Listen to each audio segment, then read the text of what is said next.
Okay, we are live. We are live and in effect on this Friday night. Whoever comes in, go ahead and like the video. And if you're new to this channel, or I should say new to this platform, please feel free to welcome yourself, make yourself at home. If you like what you hear, go ahead and subscribe to the page. It's always by choice, never by force. So feel free to do so. But I just wanted to get into some of the things that have been happening and give my take on what has been happening in the whole quote unquote conscious community. The one thing I notice about the conscious community that really bugs me and makes me look at them sideways the most, and this is coming from an outsider who's looking in. And what I mean by outsider, it means that I'm not part of the conscious community and I don't intend to be part of the conscious community. But I am of African origin, though. So I'm not that kind of other outsider. But the thing that gets me about the conscious community the most is the simple fact that these people will talk about being woke. These people will talk about um, like higher learning, higher thinking, and what have you. And they're not actually, that's all they're doing is talking. The thing is for me that I never got about the conscious community because I come from a different type of, school of training, is that I was always under the impression that real men don't have time to just sit around and debate things. Like real men, they just get things done, and rarely when they get things done do they even use words. They don't even like say anything much. They just get the job done. There sometimes when, like for example, when you look at movies like Godfather and those kind of movies and they sat at the round table, sometimes the means that they just got things done was just by a head nod. They didn't like really say anything much. They just got what they need to. They just got it done. So I look at these conscious Negroes and I say, all they do is talk. All they do is sit around and debate, but nothing is really being done. Okay. And the thing is they'll say that they need money for certain things, but really they're not using money for those things at all. They're just taking people's money. And the thing is that unfortunately their followers actually worship them like as gods, basically. You know, it's very sad that their followers don't have minds of their own and that their followers will go and cling on every single word that they speak instead of using their own intellect, which God gave them to use, right? And despite numerous evidence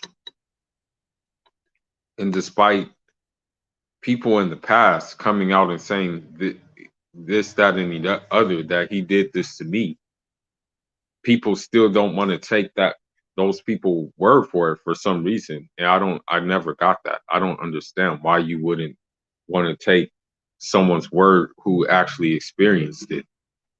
You know, this makes no sense to me at all.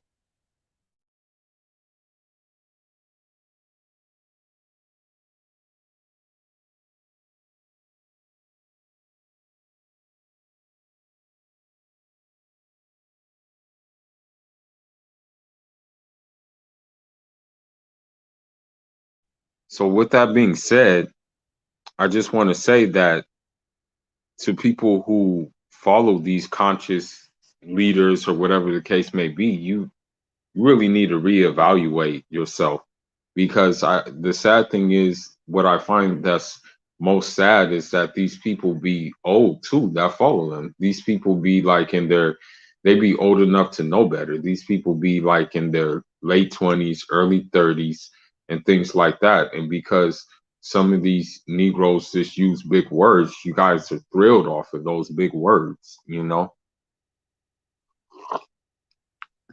You teach a little kid big words, they're gonna learn big words, okay? It's nothing really, there's nothing really like,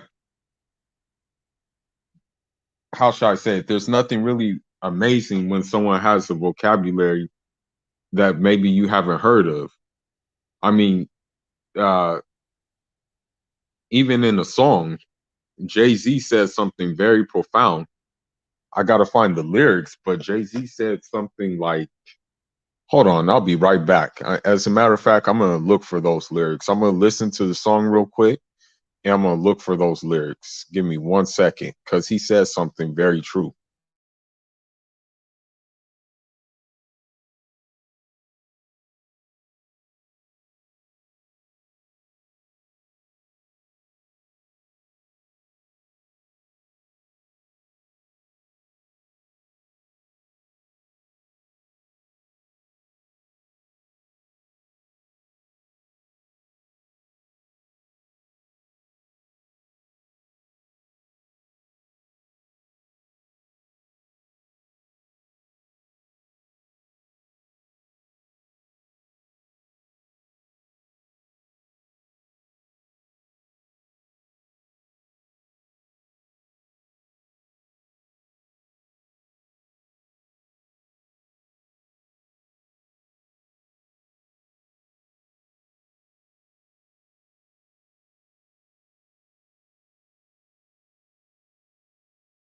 So Jay-Z said something very true.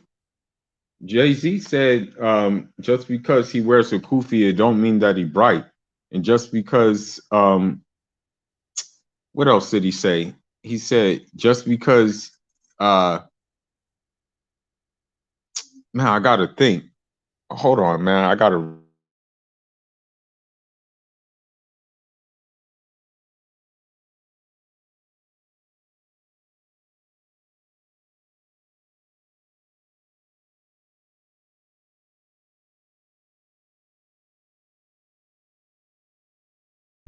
Okay, so Jay-Z said, just because he wear a kufi don't mean that he bright. Just because you don't understand him don't mean that he nice. It just means you don't understand all the bullshit that he writes. And that's very true. Like honestly, like I'm just gonna be I'm just gonna be real. I don't understand none of the things that these people say. Like I really don't understand. I try to wrap my brain around some of the things they say, and it's like, wow, like I can't understand it. You know, um, this brother Polight, he went as far as to say that you can give a woman an orgasm without touching her. So I'm like I'm scratching my head and I'm wondering like, okay. Like, and it's like they just come up with things out of thin air, but you guys follow them and you guys also led to like more self-destruction when you found out what their true colors were. So we start with Polight, okay? Polight talk about like he come from the streets and that he come from like gang banging and stuff like that. That nigga needs to shut the hell up because no disrespect to out of state people. This is no disrespect to you, but um, New York, you guys, you can cut it out. Polite can cut it out by saying that he was a gang and stuff like that. New York is not even situated in a way that gang banging is really possible. You know that crap originated here, in LA. So he can cut that crap out. Number two, there's no need to, there was no, I wouldn't come at his head if he didn't bash my faith. in my beliefs. You know, I wouldn't be on his head at all. The thing is this: you may not believe in a certain person's system, but that doesn't necessarily mean you have to bash that person's system in their head.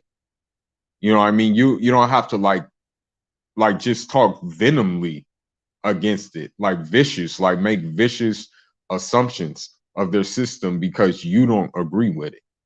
You know what I mean? Like that that's when it made me come at him.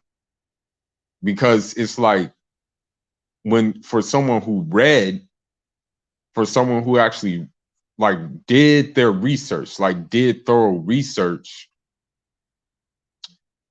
that person is going to take offense to what this person is saying. So I did my research. That's the thing. I read more into it. Although I'm born into this system, you know, being from Africa, I'm born into the system. However, I still did my own independent research to realize, okay, something, there must be something here that's good, you know.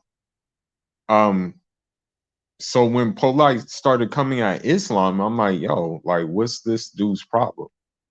You know, this guy's coming at us, and I'm like asking myself, like, okay, well, what did they do to you? Okay, every single most revolutionary movements that mattered had some kind of Islamic element in it. Thomas Sankar's revolution, of course, he had Muslims in it. As a matter of fact, Thomas Sankara even said himself that the Prophet Muhammad, upon him be peace, was a revolutionary who turned his society upside down. These were Thomas Sankara's words. So, of course, in his movement, uh, he had revolutionaries that were Muslim as well. When you look at Amilcar Cabral, in which who my dad served under, there were Muslims too. There were many Muslims under the Amilcar Cabral PAIGC banner. Amilcar Cabral even said the success of Islam in Africa is due to the fact that it does not try to impose upon culture, upon African culture, like the Virgin Mary and the cross. These were Amilcar Cabral's words. Okay, so even he recognized the success. I can go on, but let's go to the Grenada Revolution where Maurice Bishop, quiet as kept. There were Muslim elements in that revolution. You had, I did the research. My Grenadian friend, shout outs to him, gave me some papers about Grenada. Because, you know, from my involvements in athletics and my involvements in this like sector, in this radical sector, I should say, you know, I've always had a soft spot for Grenada and what they were trying to do. Grenada being one of being the only Anglo Caribbean to actually have a revolution, you know, Anglo Caribbean country to actually do a revolution, you know. Now, even in the Grenada Revolution, I looked at papers. You had Muslims in that. You had different elements that managed to coexist in that revolution. That's the thing. So when Polight, young Pharoh, and all these other people talk down on Islam and things like that, I'm like, yo, like, you guys need to really do research. You guys are like bashing something that you don't know about. Okay, so what happened is in the Grenada Revolution, you have Muslims too. I looked at the papers. You had guys named Abdullah. Had guys named Habib. You had guys named Yusuf. You had guys named Bilal. You had all types of guys inside that revolution. You know, but here's the thing: despite there being Muslim elements, there were all types of elements in the Grenada Revolution, but they still managed to coexist. You had Black Power people. you had Marxist Leninists, you had Rastafari, and you had Muslims. So you have all of the above inside the system, right?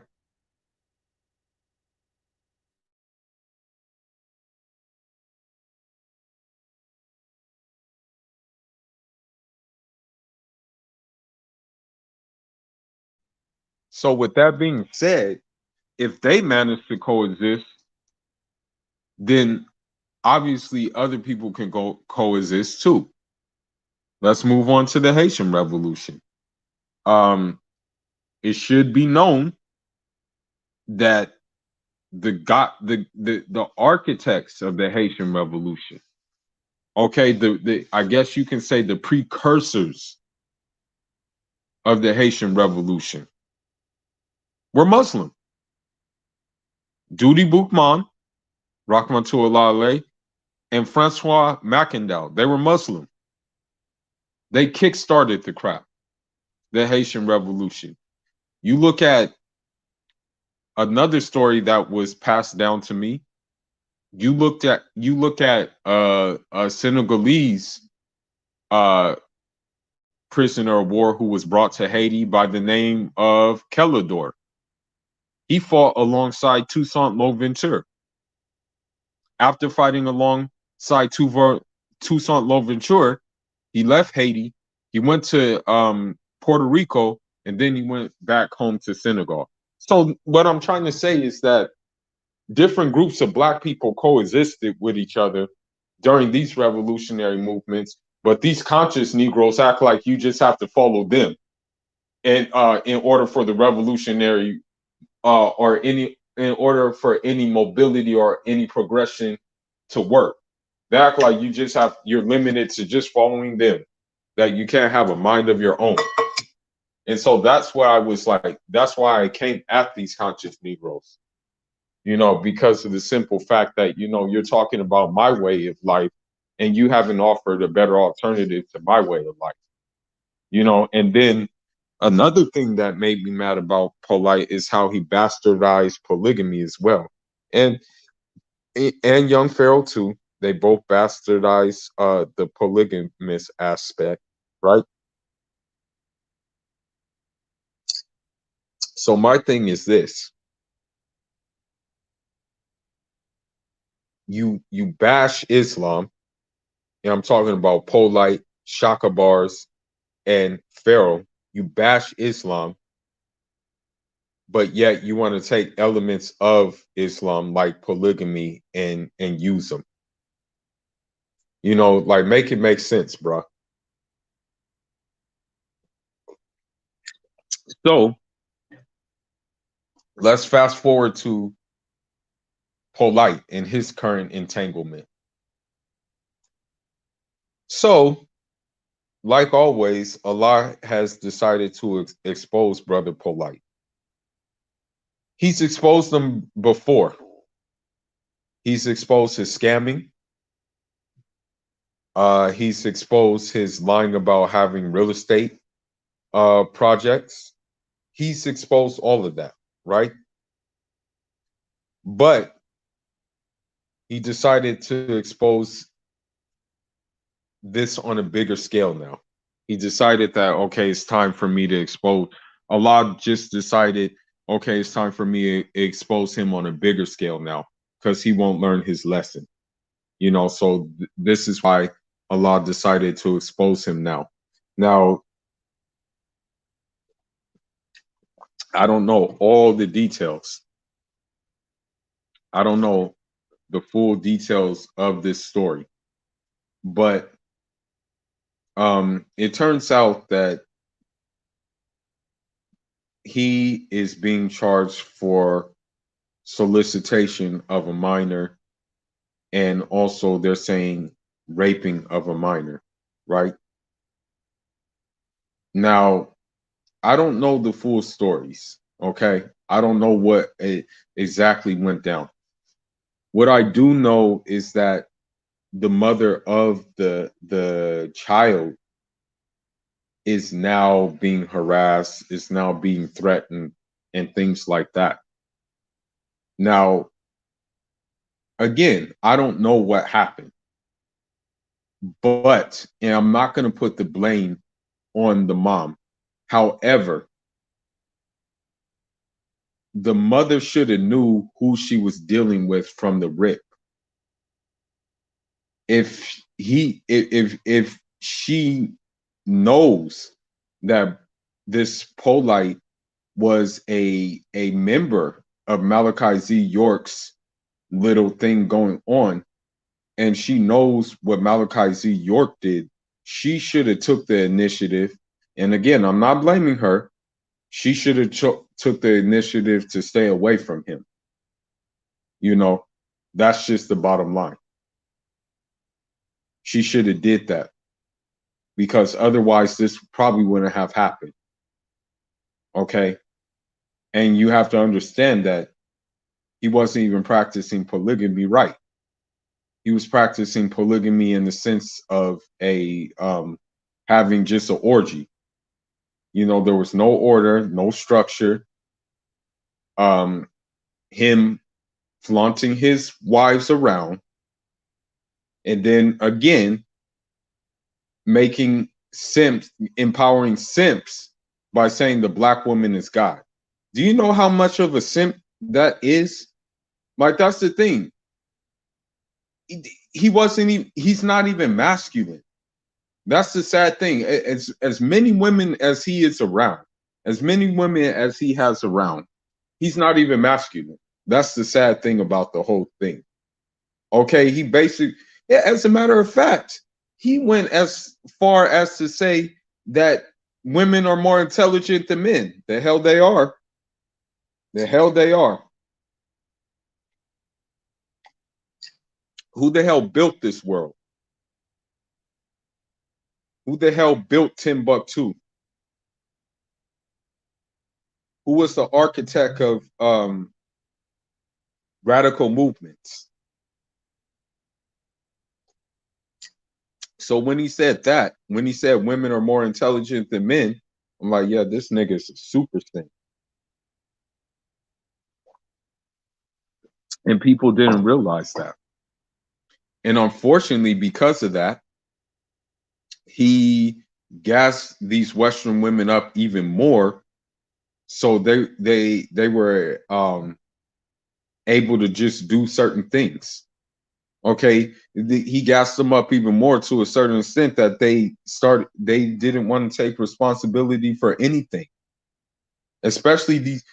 I'm telling you, these women from the conscious community, they're the most toxic ones. They're some of the most toxic ones. They're some of the most imbalanced ones, because of Polight and young Pharoh and the like thereof. They are some of the most imbalanced women ever. Okay, the most toxic women ever. And I'm sorry to say it, you know, I'm gonna say it. I'm gonna go there. I'm gonna go here. I don't want to go here, but they lack discipline too. So a lot of times when these women become googly eyed for these Hotep Negroes, they end up as single parents. Yes, I said it. Most of the time they end up as single parents because of the simple fact that despite these conscious Negroes using big words, using all of these things, they're still, at the end of the day, they're still have their old ways. I'm going to tell you the reason why they hate Islam and they hate me. I'm going to tell you why. Because if you're truly to practice traditional African Islam, you have to have discipline. And not only do you have to have discipline, you have to have discipline. I'm going to tell you something. In Africa, when you have a girlfriend and you're in Islamic Africa and you have a girlfriend, that girlfriend is pretty much your wife. Okay? You guys know you're going to get married down the line. She already knows your family. You know her family. You guys are walking together and talking together and everything like that. but you guys already know that you guys are going to get married down the line. That's how it works. It doesn't work like Mr. Polight or Mr. Young Pharaoh, where you just when you just start cock carousels and don't take responsibility for where you stick your dick. It doesn't work like that. Like to be honest, in the conscious movement, there is no structure. With what I believe in, there is structure, there is order, there are rules, regulations that you don't cross. Most of the rules and regulations are old school rules, they're old school principles. I haven't seen the old school principles in the conscious community at all. And this with Polight just goes to prove that they don't have any morals or principles at all. Okay? So my thing is this. You want to bash, you want to talk bad about different faiths and stuff like that, and you want to say that your faith is right. So let me get this straight then. Your faith condones being a pedophile and a rapist? Is that what you're trying to say then? Yeah, answer me that. Okay? So that's my thing. And my thing is this. I will never try to get anybody or convince anybody to follow my way. My actions, my behavior, that's going to be the best. That's going to make people think, okay, or wonder, okay, what's the deal with this guy? Why is he acting like that? Okay? Not me talking about it.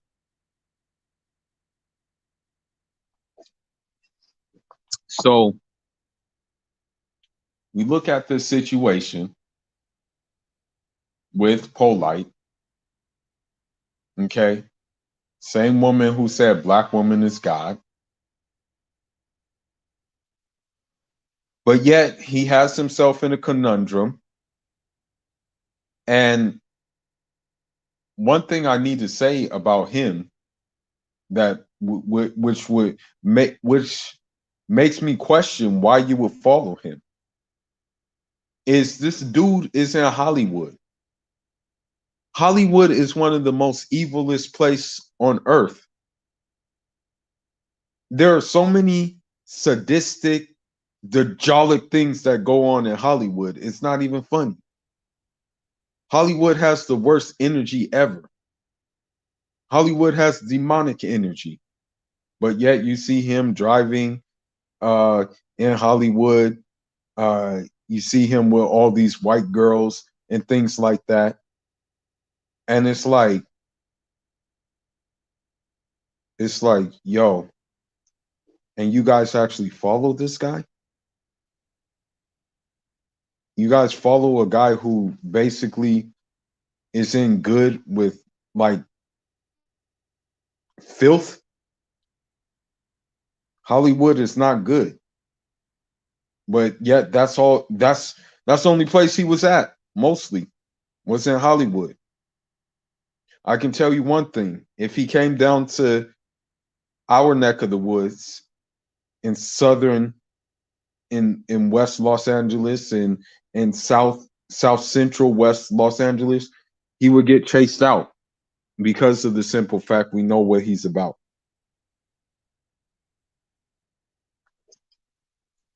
That guy is a walking contradiction. You say black woman is God, but yet we catch you. Lots of people have caught him in Hollywood with white women. So it's just like, I don't know. Now you have people saying that he's innocent. Now you have people saying that they're trying to frame him. Now you have people saying all of these things, but it's like, honestly, it's very horrible what they said about what they found on the girl. Let's talk about that. Let's talk about the girl for a second. They found DNA evidence of him, and they also found, I want to say, his semen on her. This is horrible. This is absolutely horrible. Okay? Because, and they said she had swollen lips. This is horrible. This is a 14-year-old girl. This girl is scarred for life because of this evil, sick son of a. Don't get me started. But this girl is scarred for life because of him. And it's really sad to say. It's very sad. And all I can say is, may Allah help that girl. May Allah help and give that girl the help she needs in order to overcome this. Because this is going to take substantial strength to overcome this ordeal that she went through. Because I'm sorry to say it, but she's scarred for life. And I'm gonna say something too. And this is not. I'm not saying she's gonna be this way. I'm not saying this. I'm not saying that this girl is gonna be like this. Okay, so don't misconstrue my words. But when you look at a lot of girls who ride cop carousels and things like that, and who don't like have any value for themselves, a lot of times they were touched as little kids. A lot of times something happened with them when they were smaller. You look at Karen Stephens, aka Superhead. If you read her memoir, she was touched as a little kid, and we saw how she came out. Everybody had a turn, So a lot of times these women who do act the way they act, a lot of times this stems from them actually basically being touched. A lot of times. That's why they act the way they do. And so I hope for her, she doesn't turn out like that. But it's going to be very difficult for her, you know. So one thing that these conscious Negroes do is they create more self-destruction, you know, and by gassing up the modern woman even more, you make it harder for other people. Because here's what's going to happen when you do this. They need to realize what they're doing. When you gas up these modern women, you say a black woman is God and stuff like that, but you're really taking advantage of these women, okay? You're making it you're basically setting it up so a good guy is gonna have to go through hell if he decides to deal with the former woman of these conscious Negroes. So I'll give you an example. Right? I'll give you a prime example. Hypothetically speaking, let's say that, for example, and this won't happen, but let's say that I run into one of Polight's former wives. We hit it off well. She sees that I have my life together. She sees that I live a disciplined and structured life. But because she's used to dysfunction, because she's used to cock carousels, because she's used to big orgies and things like that, she can't accept my structure, my discipline, my order, my radical mind. So she tries to look for something to gaslight me. That's what happens when these conscious Negroes get a hold of these women. They basically get a hold of these women, gas these women up, treat them like crap, but then regular guys who have lived by principles, live by rules, live by morals and ethics, unfortunately have to deal with that. That unfortunately they have to play fix them, because they've already been left like emotionally scarred and stuff like that. So that's the problem, and that's why I suggest that for brothers who are not in the conscious community and brothers who are like on their square, and brothers who for example are entrepreneurs, brothers who may be into like lawyers, like brothers like that, like brothers into law, brothers into things like that.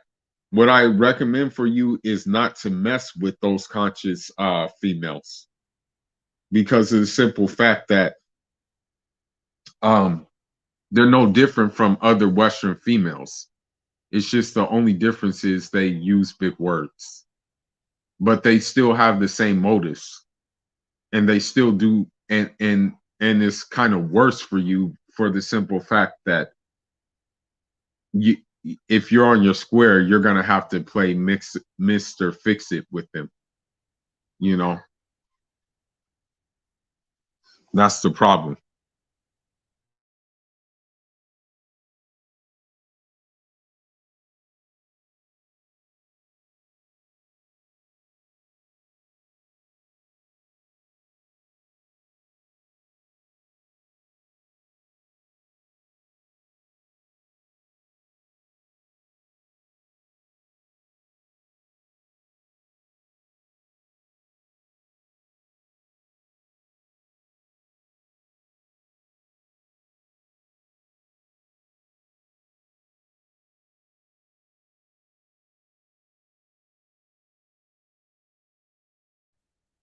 So so Walaikum salam, rahmatullah, barakatuhu. Most definitely, most definitely. And when you say Black Power, worldwide Black Power too, man. Black Power here in North America, Black Power in Latin America, Black Power in Africa, Black Power in the Caribbean. You know what I mean? Real Black Power though, not this fake stuff that we see going on in the freaking uh in this conscious community, man.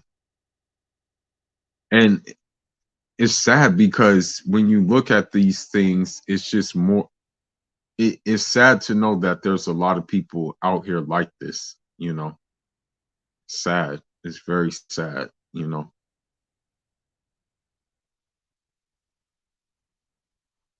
very sad that we have people like that. But yeah, um, yeah, I mean, I would say that the conscious community has contributed to Western women, especially the Black Western woman, acting the way she acts. I would definitely say that conscious community contributes to that. I would definitely say that. I have too many examples. You know what I mean? Um, way too many examples, and it's sad. It's sad that you know people have fell for these examples, man. These crazy hoteps, you know. And one thing that needs to be said as well is that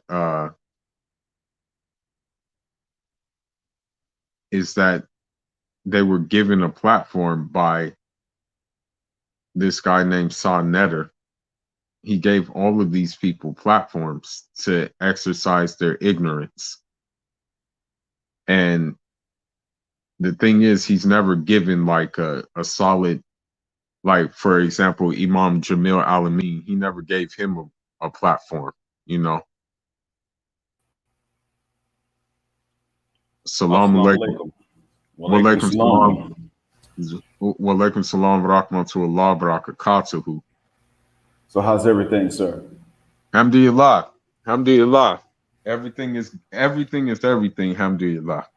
Alhamdulillah, it's good to hear your voice again. Likewise. And I'm glad to hear that somebody's pointing out the disservice that they've done to Black folks. It was, of course, this is overdue, and Yeah. I've attempted to cover this at times, but I can't say that I'm as laser focused on this as you are right now. Yeah, So, yeah, the reason why I'm laser focused on it right now is because of the simple fact that we kind of knew this was going on, but it's now being brought to the light that is going on.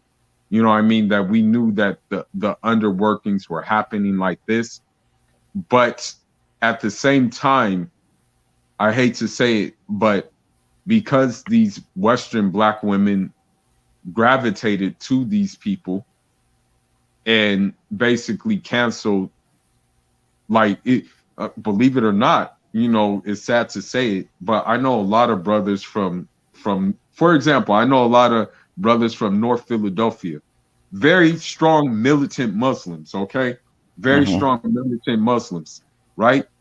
But they were canceled by members of the conscious community because they're militant and they're very strong, they're solid, they have discipline. One thing I notice about all these conscious Negroes that they don't have and that they're not allowed to grow is they're not allowed to grow beards. For some reason, like they don't have beards. They don't have like a they don't have like a imposing look or like a presence that will make you think, okay, yeah, this guy is serious. They're all looking like no disrespect, tacky dorks. I would say And all, so I, but I say if I you put say this, Omar Johnson in there, then yeah, I mean he'll let his beard grow, and I think I believe I can't remember how much facial hair Sarai Sutton said he has, but I can't remember okay, ever seeing his naked chin. So yeah, there are a few that do grow it, yeah, but most of them don't. It's very true. A lot of yeah, them don't have that. They have to take it off. But then there's yeah, also another factor too, and that is that since we come from a common genealogy, a lot of us are not that hairy. yeah, yeah, I yeah, didn't. I didn't even. As a matter of fact, I was. I think I was. Let me see. It was about 5 years ago that I started to actually have to take shaving lessons from my dad. Now I'm in my 40s, and oh, I okay, had all three of my kids by that point. yes, But I just didn't. I wasn't getting a full beard coming in until that point. yes, yes, yes, yes, yeah. No, you're definitely right. There are some exceptions to the rule, and there are those, but at the same time, they just don't look like a man's type of man too. Like that's what I'm saying. Like for example, I'll just give you an example. I would much rather be with a team of militant uh Philadelphia Muslims from North Philadelphia than I would be with, say, like a brother Polight or a young Pharoh in their entourage. I would rather be with the entourage of North Philadelphia brothers than rather be with them because I know we share a common. Not only do we share a common belief, but we share common ethics. Like like Muslims do slip up, but it's not like this. It sounds like with what he did to this little girl, it sounds like he damn near beat her. You know what I mean? Uh-huh. But but unfortunately, you have Black women who are still supporting him. And that's more of the example why. And the crazy thing, this is what I'm going to say, and then I'm going to let you go ahead. The crazy thing is everything that's happening to him and that everything that he has instilled in women furthermore justifies our perspective of not approaching them at all. They're just by this going on and stuff like this, it's justifying what we've already been saying. Yeah, he's in a nutshell, what he did, and the reason I'm saying he did it is that apparently this complaint comes back from March, and he was not wanted until the DNA results matched.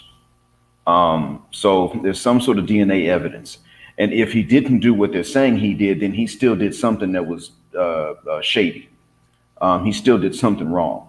So somewhere down the line, he's done something he wasn't supposed to be doing, something very indecent. And I would say that it is very true that when it comes to, generally speaking, when it's come to African Muslims, and that would include African American Muslims, this has been something we've looked down on even when we're not Muslim, but something we've really just not been okay with when we are Muslim, bothering kids in that type of manner. And I remember even in Texas, Irving, Texas, there was a Caucasian American imam who finally stood up and he talked to his masjid at a Friday prayer.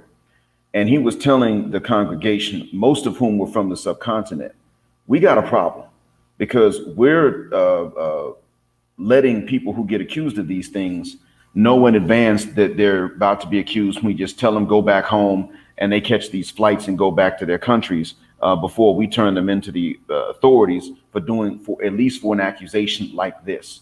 And what it's doing is it's just leaving a trail of child victims. Now, this was not even one of us, but we already know where that tradition of being willing to confront this type of thing, wherever you find it, comes from. This is something that started with the Black community, and it was in the church, and then it was taken to the next level when many of us became Sunni Muslims. So this is not something that we've reacted to, even in the way that a particular culture has been vilified for it, because most people in that particular culture aren't okay with it. But it's just that those from that background that have done it have been given warnings so that they could flee prosecution. Whereas our ethos has always been, if someone says you did it, you don't get to just jump on a plane and run off and flee prosecution. At least show evidence of your innocence if you're really innocent. And it is odd because we see that when these guys come with these platforms, there's a level of discipline, as you said, that not only they don't have, but it gets shown all the time.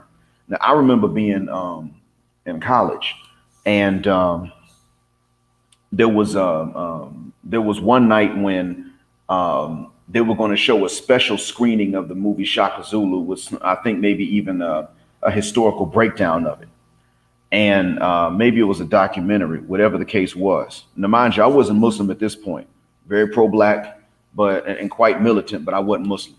So I went through the trouble of taking MARTA to get to Morehouse College where this was supposed to be shown. And got there, found where this thing was supposed to be, managed to get to that room on time anyway. And then somebody in the dashiki got up with a TV. You remember well, let's see, maybe in high school, maybe when you were in high school, they had already gotten rid of this, but they used to have these televisions that were on these metal trays that they would roll around on in high schools to show videos to the students. And that's what this was. There was, regular old TV, nothing close to flat screen. They didn't even exist at that point. And the VCR underneath it. And the guy popped in the tape. He started the tape, and it turned out to be some porn. Right off the bat. Oh no. Yeah, white woman. White woman too. White woman on top of that. Oh no. Oh, dang. And fortunately there were no kids, but everybody was looking like, that's not Shaka Zulu, or is this another Shaka Zulu? So he looked at the screen and he flinched a little bit, and he laughed and he said, yep, this is not Shaka Zulu. And he said, what? And he popped the tape out. Now, he didn't have too much of a reaction to the fact that it was porn, but he did laugh at himself a little bit. He popped the tape out and he said, wait, this is the tape I taped it on, but that's not on this tape. Now, maybe it wasn't him that put the porn on there, I'm not sure. But what he did was he turned the TV around, he popped the tape in, and he said, let me see if this is if there's anything of a Shaka Zulu left on here. So he watched and it was fast forwarding, but then he said, nope, the whole tape has been compromised.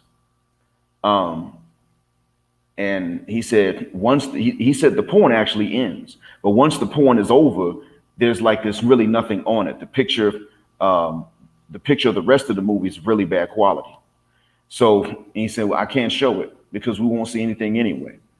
But the thing was that at some point, somewhere down the line in his house or wherever he stored that video, somebody was able to record over Shaka Zulu and then put the video cassette right back where they got it before. So somewhere down the line, there was some discipline missing in his house. And that was just one example to me. But I knew that I understood at that point that the pro-Black community, or the conscious community, I should say, it had too many holes in its discipline, and that there was just something missing. And I didn't know that what was missing was this revelation and the self-discipline that it entails.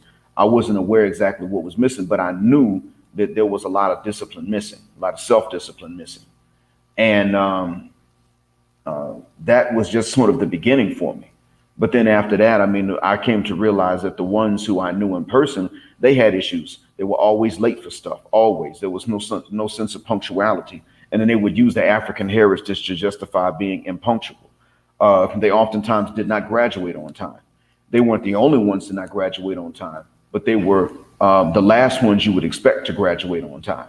You might be surprised if somebody else took 5 years. For them, they normally took 6 years and more to get out of a 4-year institution. They were the least focused on, especially on anything that was academic. So you could see them every day out there. You could see them out on campus. You could see them at the squares and at the courtyards and everything. And then people would be ready to, when it was time to study, you'd see them outside debating things when everybody else was studying. And then come study time,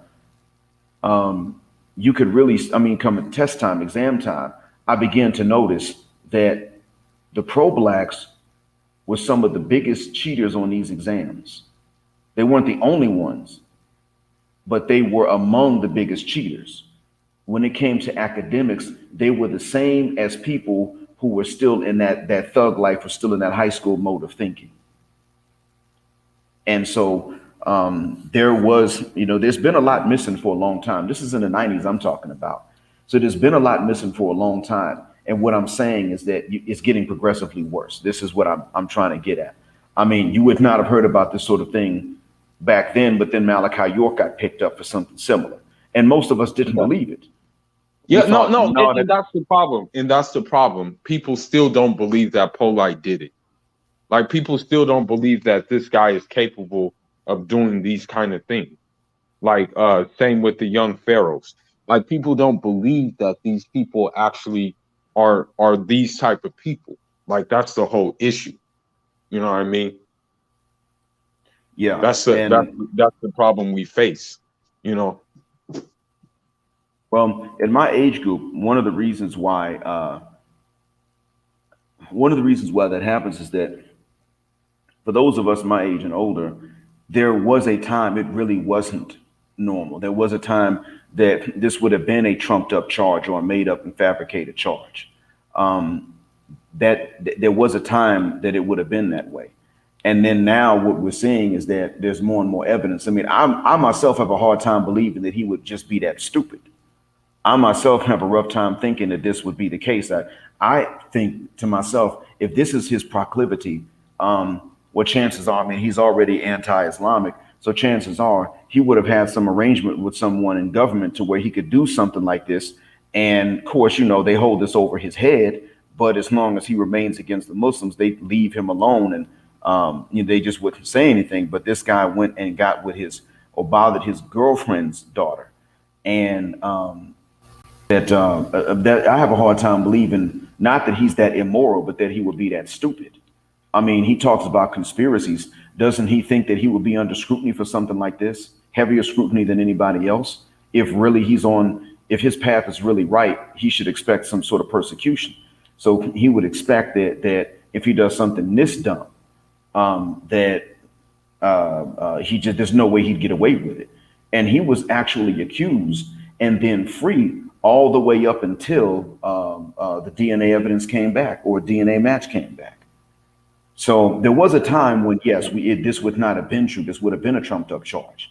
But a lot of us are, unfortunately, elders make one mistake, and it is that they tend to stop tracking change after a while. I've made that mistake before, and I've had to be reminded. And my dad was the one that had to show me by making that same mistake, not by telling me that it's a mistake. So by making a mistake of not keeping up with certain changes, he showed me to avoid that. And so I have to track the changes that have been going on. You know, I don't know how guilty of that Malachi York was. I'm really not sure. But Malachi York was not leading all sorts of identities.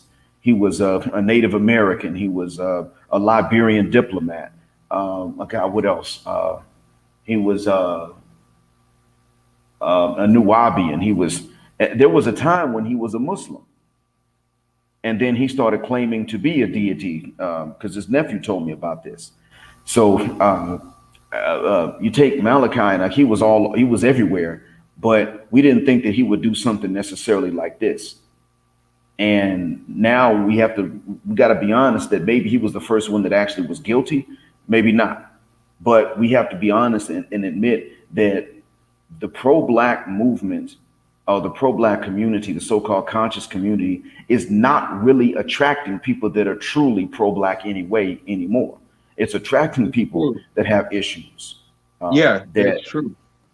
Yeah, because what happens is, like, for example, Polight, like you talk about the Black woman as God, but then on the same token, you're with the Kardashians.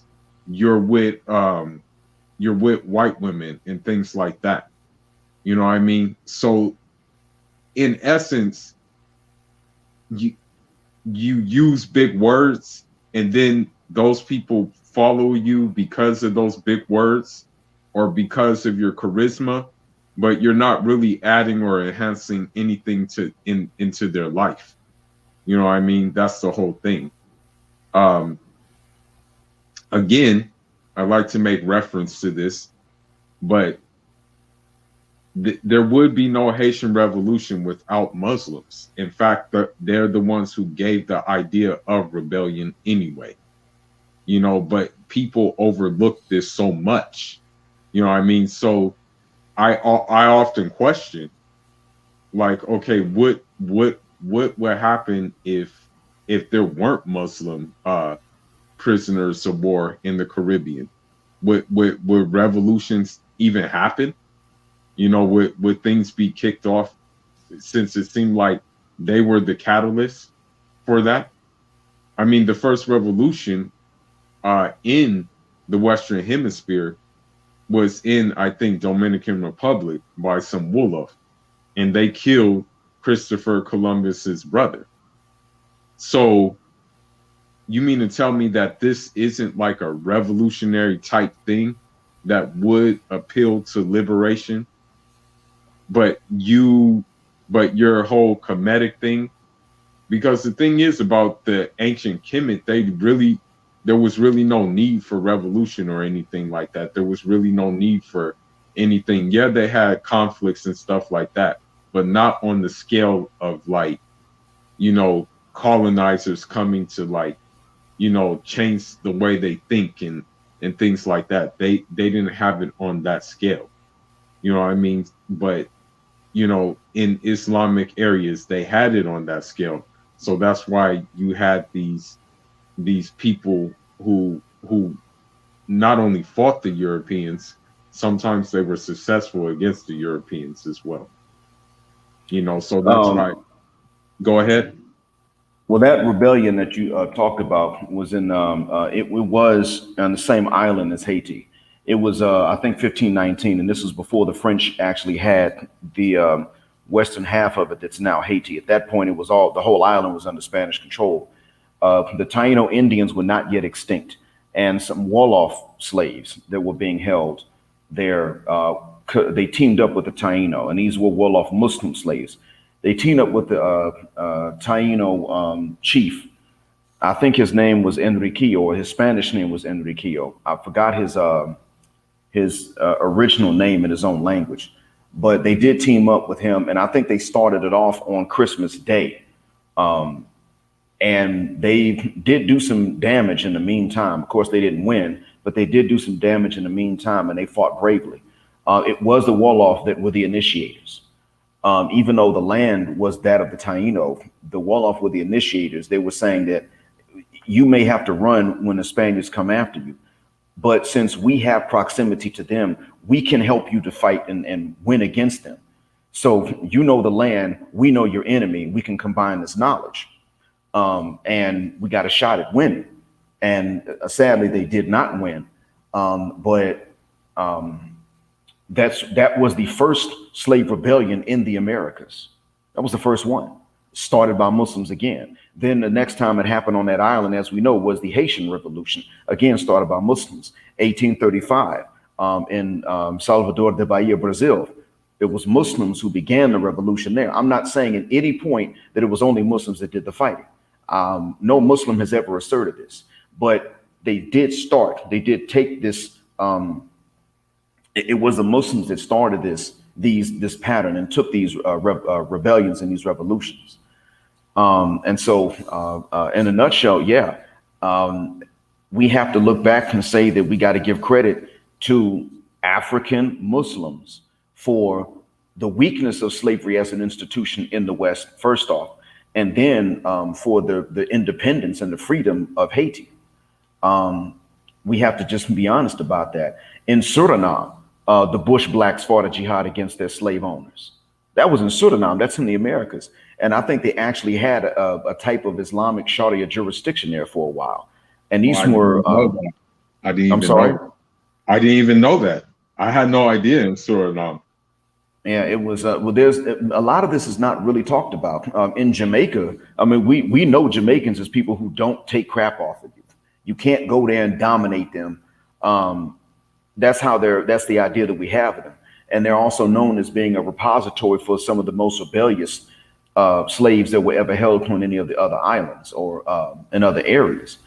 Well, after slavery ended, after some of the revolts that put an end to slavery, a Britishman found that many of them were still able to recite. They would say, well, yeah, I've been Christianized, but many of them were still able to recite much of the Quran by heart. And of course, them saying that they were Christian was largely due to the fact that the British at that time did not honor freedom of religion for Africans. That was something for Europeans. It was not for Africans. So they would have had to hide it.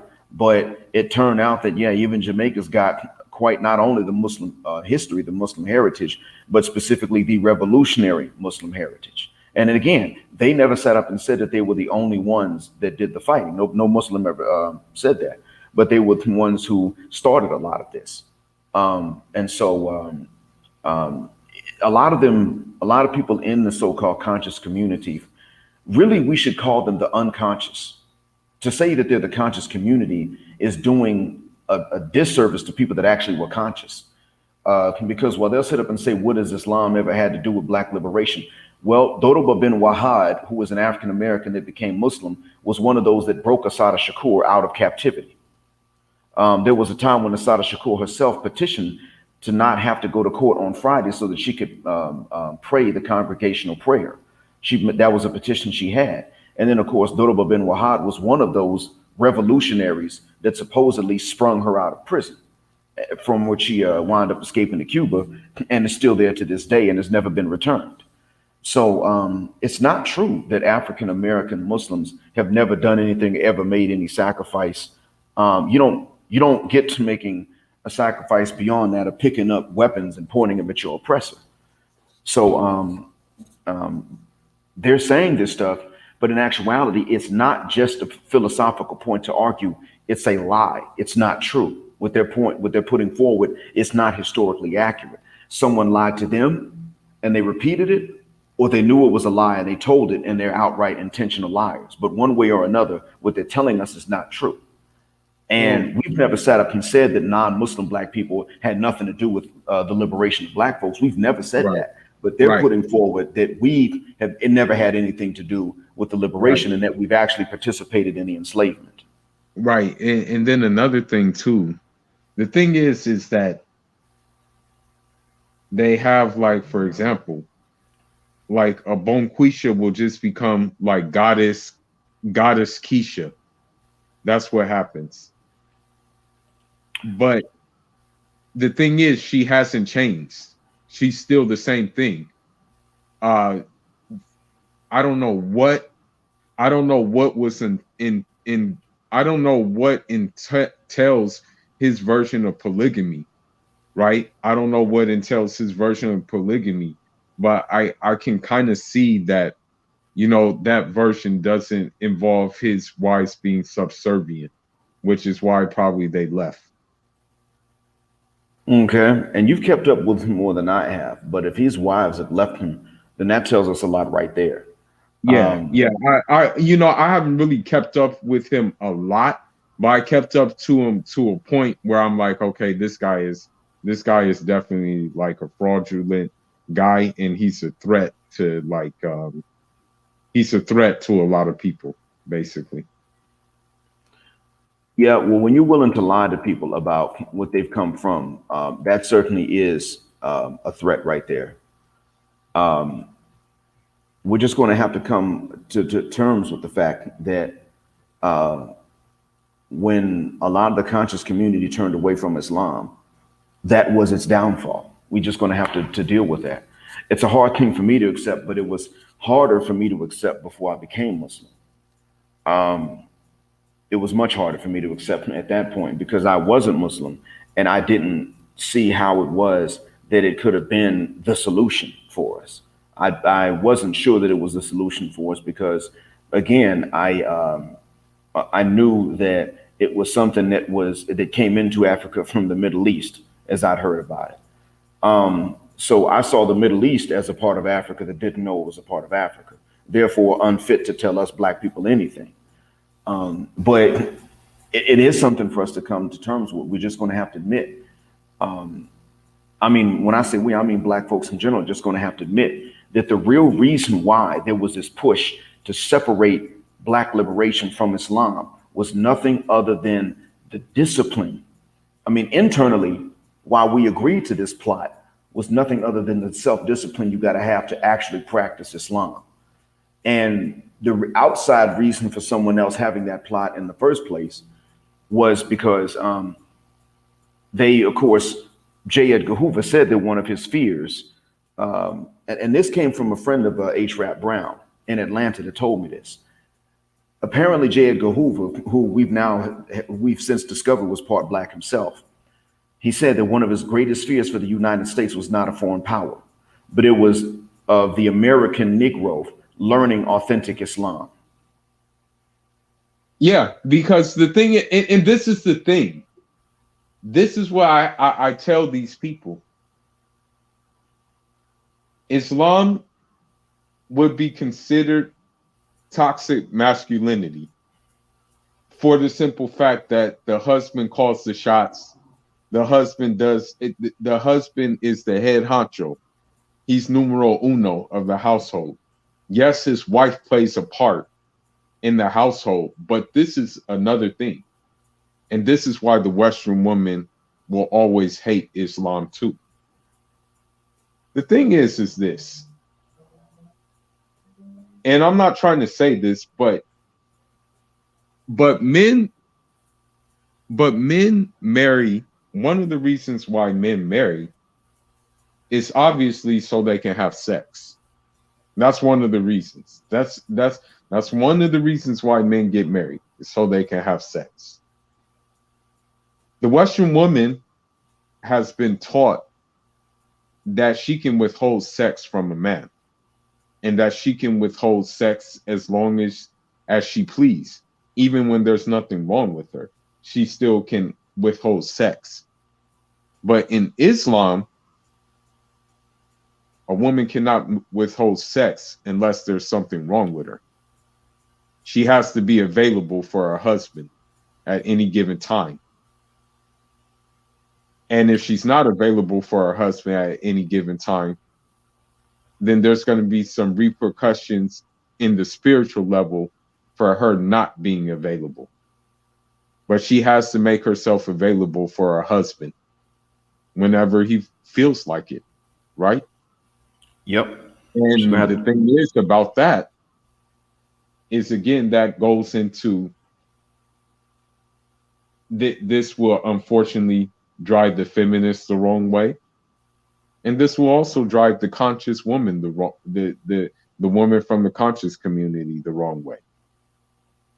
But even on the flip side,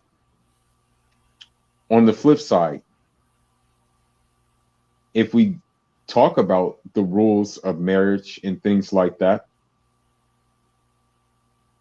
a woman is allowed to keep all the money she makes herself, right? Yes. But the problem with, if you look at the conscious way of doing things, they'll basically say, they'll basically say, you know, rather than try to make like maybe some side chains themselves, or rather than try to raise a form of income themselves, they'll say, I'm a goddess, I deserve to be treated like a goddess, so you're going to have to pay for everything.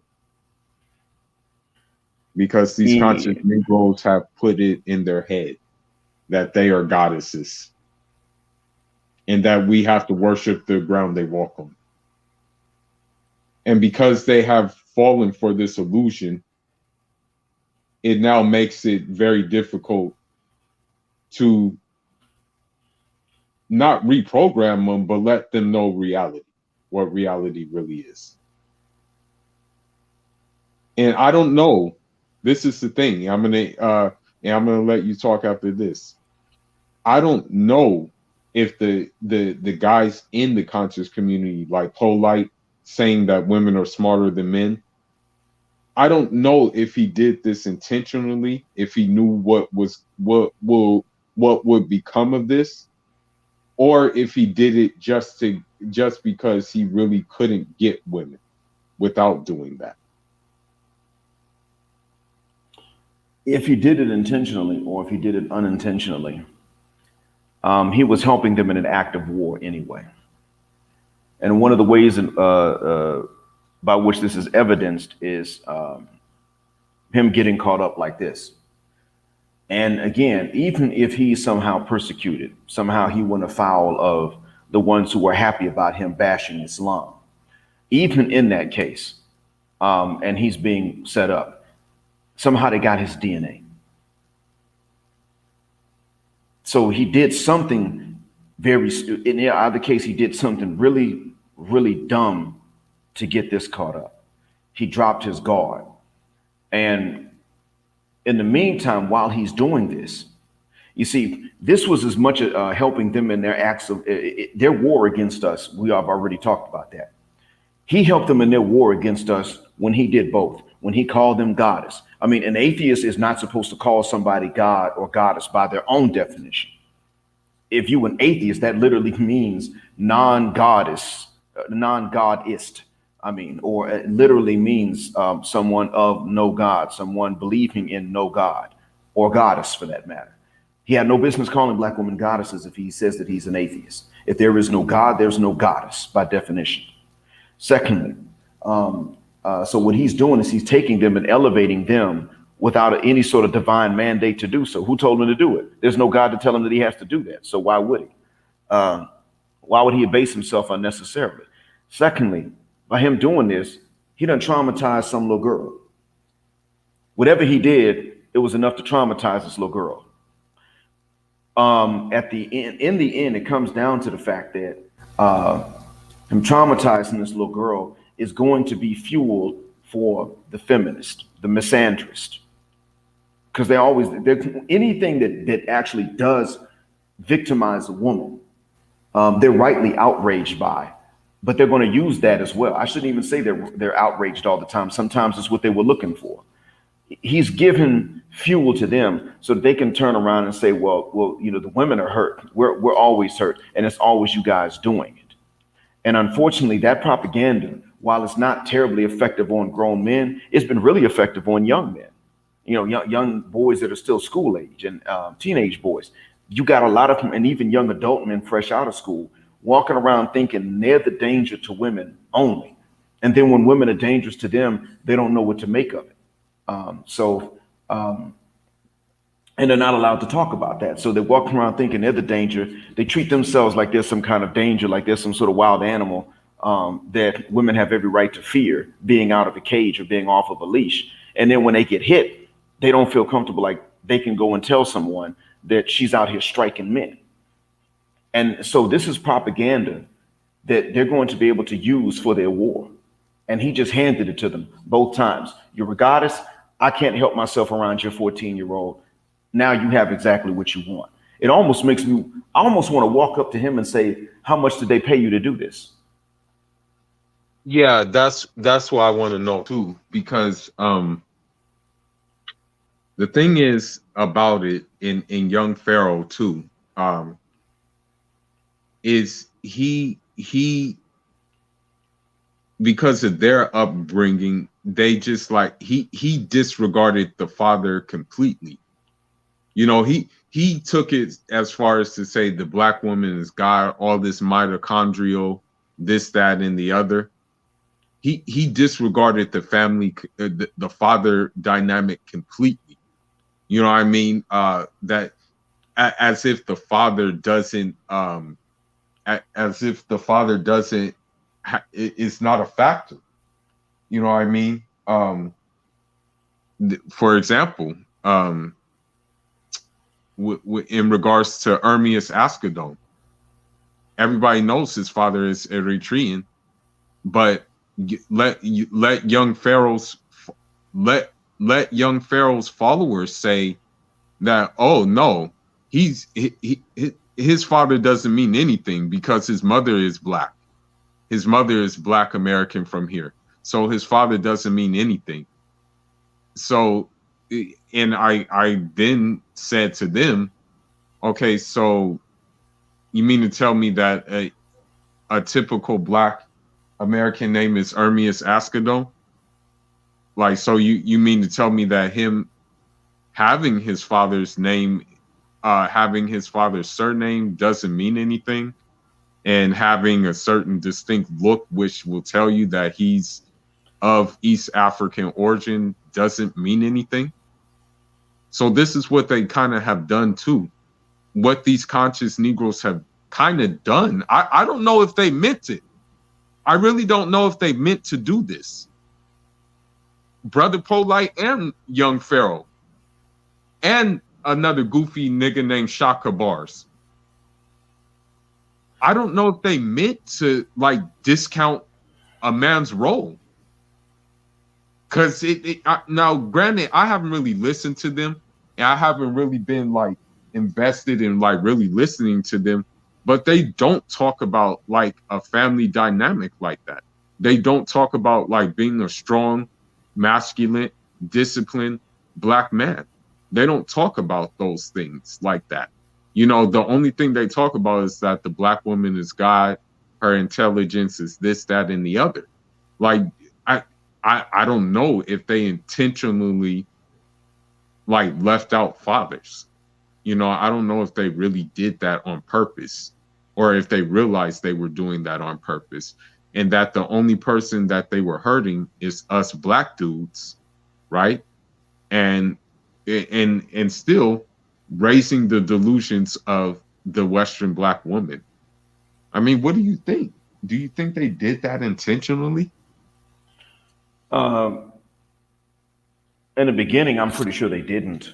I seriously doubt they did this intentionally from the start, because we have to remember there was a time when a lot of us Black men did not know the stats that we now know at this point. There was a time when we were unaware of how innocent we really were. We didn't know that we were some of the most involved dads, along with Latin American men, whether we were with moms or not. There was a time we didn't know how many of us had made it to the middle class and how not bum we were. A lot of these stats came out recently.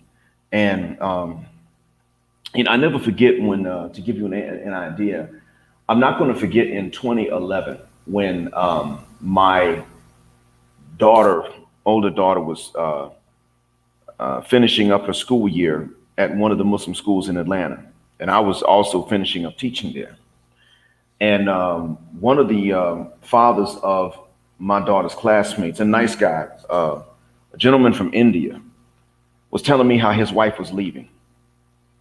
And he said, I said, man, what's going on? And his wife was also from the homeland. Now he's from there. He's not from Guyana. He's an Indian from India. He was born and raised there, and his wife was too. But after living in the States for a while, she just left, and she said something about her needs. And he said, I thought I was there for her as her husband. And the only needs that I may have put in front of hers might have been our son's needs. But she left. She just said that she wasn't getting everything she needed. And now I'm the one that's with my son. I'm the one that's staying. She left. I'm the one taking him and picking him up from school only by myself. I'm taking him to his other extracurricular activities. And some of the black mothers that are taking their sons said they wish that black men they wish that black men would be the kind of father that I'm being. But she stood up saying that I wasn't there for the family. I don't understand where this came from. I wish I could find this guy now to see how he's been doing. But man, I'm saying this to say that at the time he said this was 2011. I didn't know how wrong a lot of this propaganda was. I was unaware of it.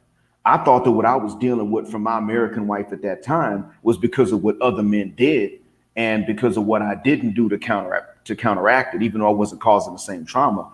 I thought I'm not uncausing the trauma. So that's why I'm getting this flack from her. That's what I thought. I myself didn't know that, and this is a decade ago. So it's the last decade for me has almost been like another lifetime when I start to think back. So at that point, these men and brother Polight was around at this point. I'm only saying brother because that's the name he chose, but Polight was around at this point. He was talking. And then fast forward to now, and we got these stats out.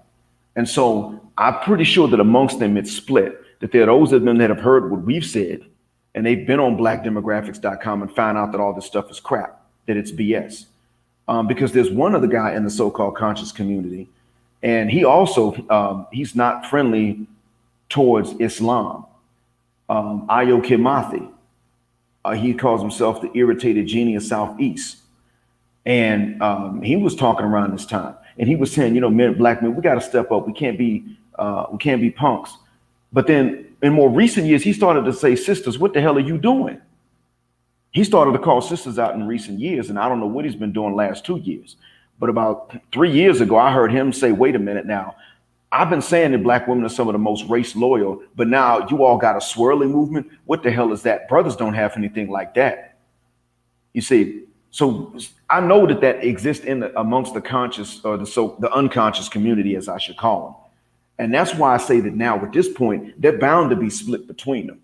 This is the point where this message is penetrating their circles, and they're bound to be split. And so they're bound to be some of them that are intentionally doing this. And that's part of why I want to say to him, who paid you? I want to know who paid him enough to get himself into this kind of trouble. What do they offer him to make it worth his while to get himself into this kind of trouble? Well, you know what? This is the thing. This is the thing I understand the case to be. The thing is about Hollywood, I think, alhamdulillah, I don't live in Hollywood, and I don't plan to live in Hollywood. But if you look into Hollywood, you will realize that a large part of Hollywood, a great majority of Hollywood is controlled by Jewish people.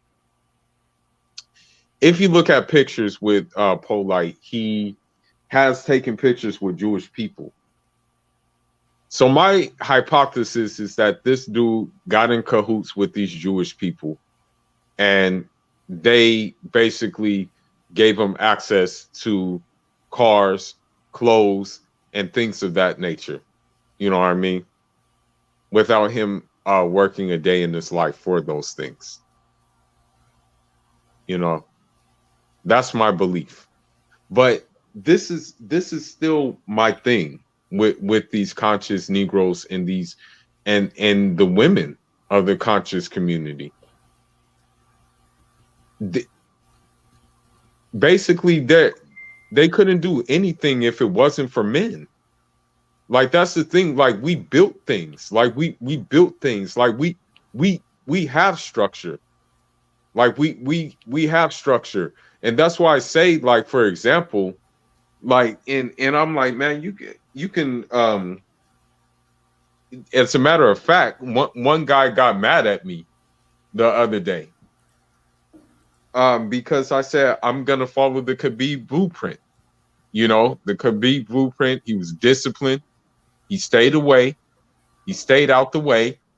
No lawsuits or anything like that. And he managed to walk away from the sport and now is making more money outside of the sport. And that all came from him ignoring women for the most part, even in interviews, ignoring women, not really bothering with women. And that's the thing. When you look at people like Polight and stuff like that, they can't really help themselves. That's why Polight said, when I'm around my wives, we have twerk offs. Because of the again, it goes back to the discipline level. They all lack discipline. Young Pharoh included, Chakabars included. They don't have discipline. In fact, they think with that more than they do their head. They do lack it. And granted, I would say that a wife is responsible to take away someone else's ability to use sex as a potent distraction. I would say that, yeah, they shouldn't have to. I mean, granted, a husband should not have to be disciplined all the time, meaning he's celibate and he's always turning it away. That's not the job of the husband. But by the same token, a lot of wives today would not necessarily want to do that. Also, husbands still have to maintain the discipline to turn away from fornication. And part of that means that the husband has to understand that if he's on any sort of platform and he's got any kind of message he's out there trying to put out to the masses, they're going to come at him. Someone's going to come after him at some point. So while on one hand, I would say to wives, you don't sit up here and wait for, you don't sit in, or you don't look for a husband to just not get up in your drawers and then go out there and preach some kind of message and remain faithful to you while you're turning him away. I would also say to these men, you got to keep in mind that it's in somebody's best interest for you to be undisciplined below the belt, and that somebody's looking for a way to get at you, because that's when they got you compromised. But these men, I mean, guys like him, I don't know. I honestly couldn't tell you how it is that they fall for this again and again and again. And I'm sure that at some point, I'm sure if we went back and listened, at some point, Polight and probably Chakabars too. And who was the other one? The other one was Young Pharoh. The other one was Young Pharoh. Yeah. Okay. I'm sure that if you go back, you're going to, well, I don't know about Young Pharoh. I take that back. But I'm sure if we went back and listened to Chakabars and Polight, somebody would sit up, you would hear them saying something about the importance of discipline. Yeah. Yeah, perhaps, maybe. But the thing is that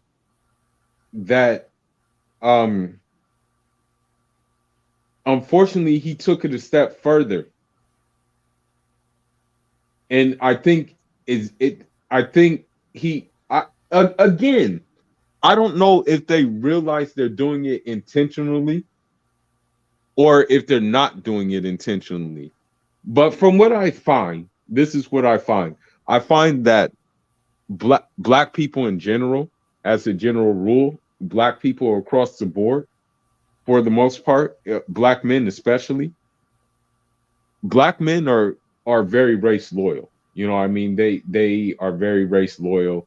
they tend to want to marry within the black phenotype.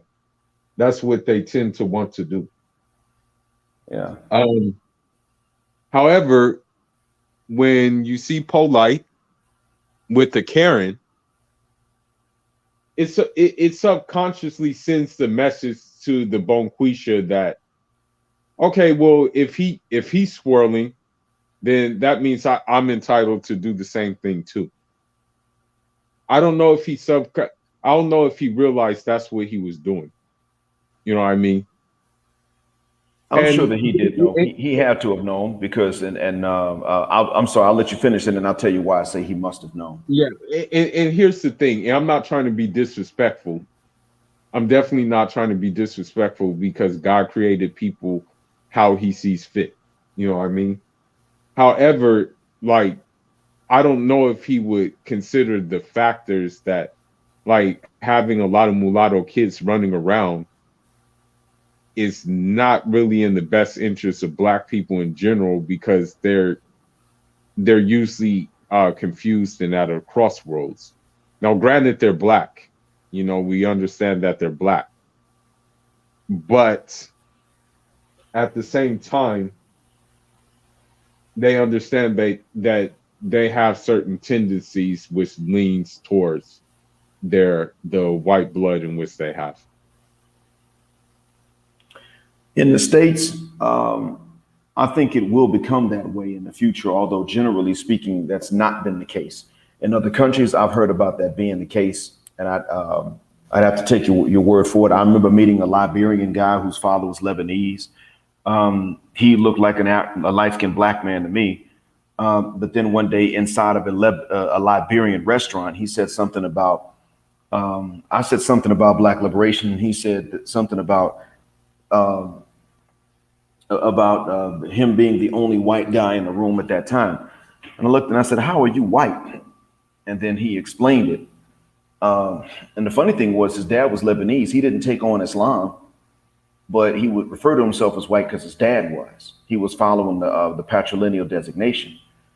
And then I said, "Well, how come you hanging around Liberians then?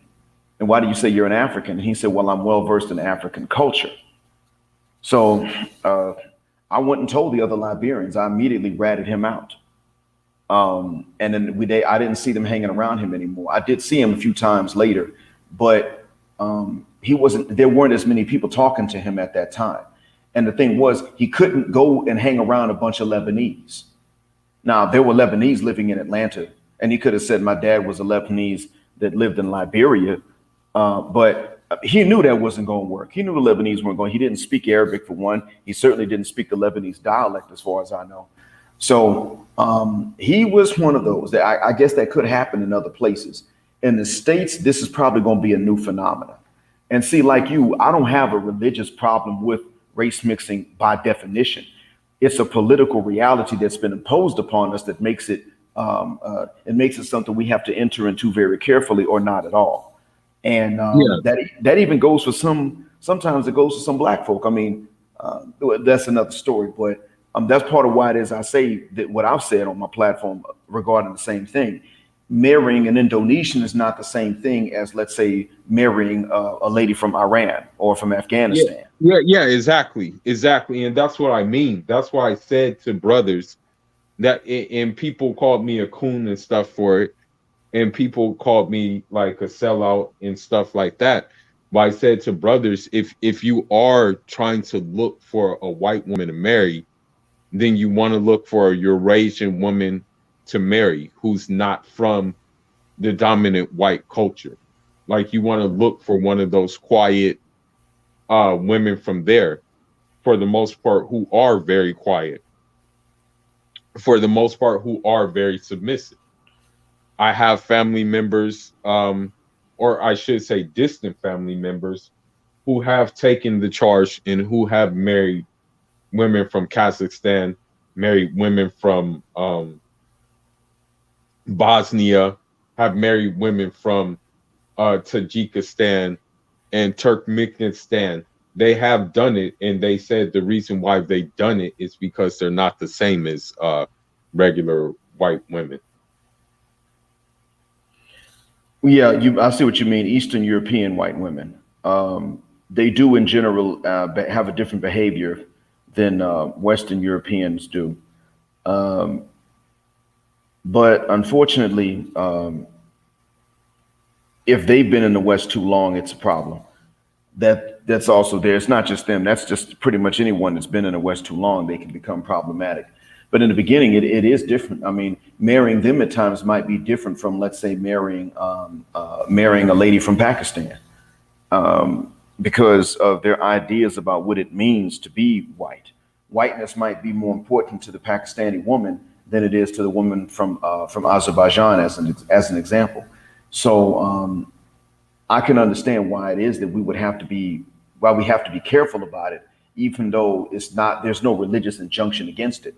Again, we're just understanding that the problem with race mixing was not originally our problem; it was others. And since we know it exists, we should approach it very carefully.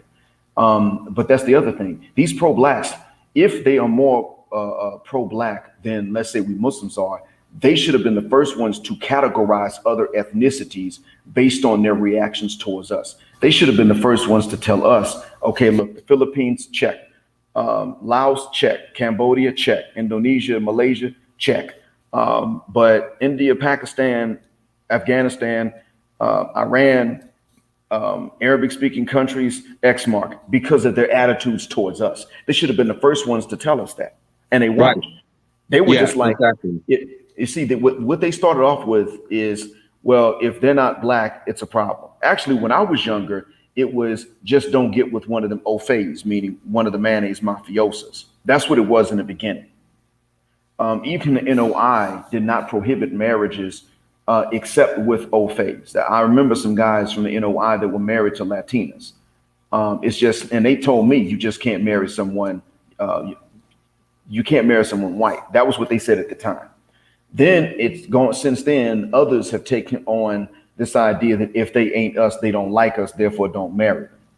And they're not categorizing based on what their actual attitudes are. And then they've gone even further. And when brothers started saying, okay, well, wait a minute, I'm going to Brazil to find that Brazilian sister, not the mestiza.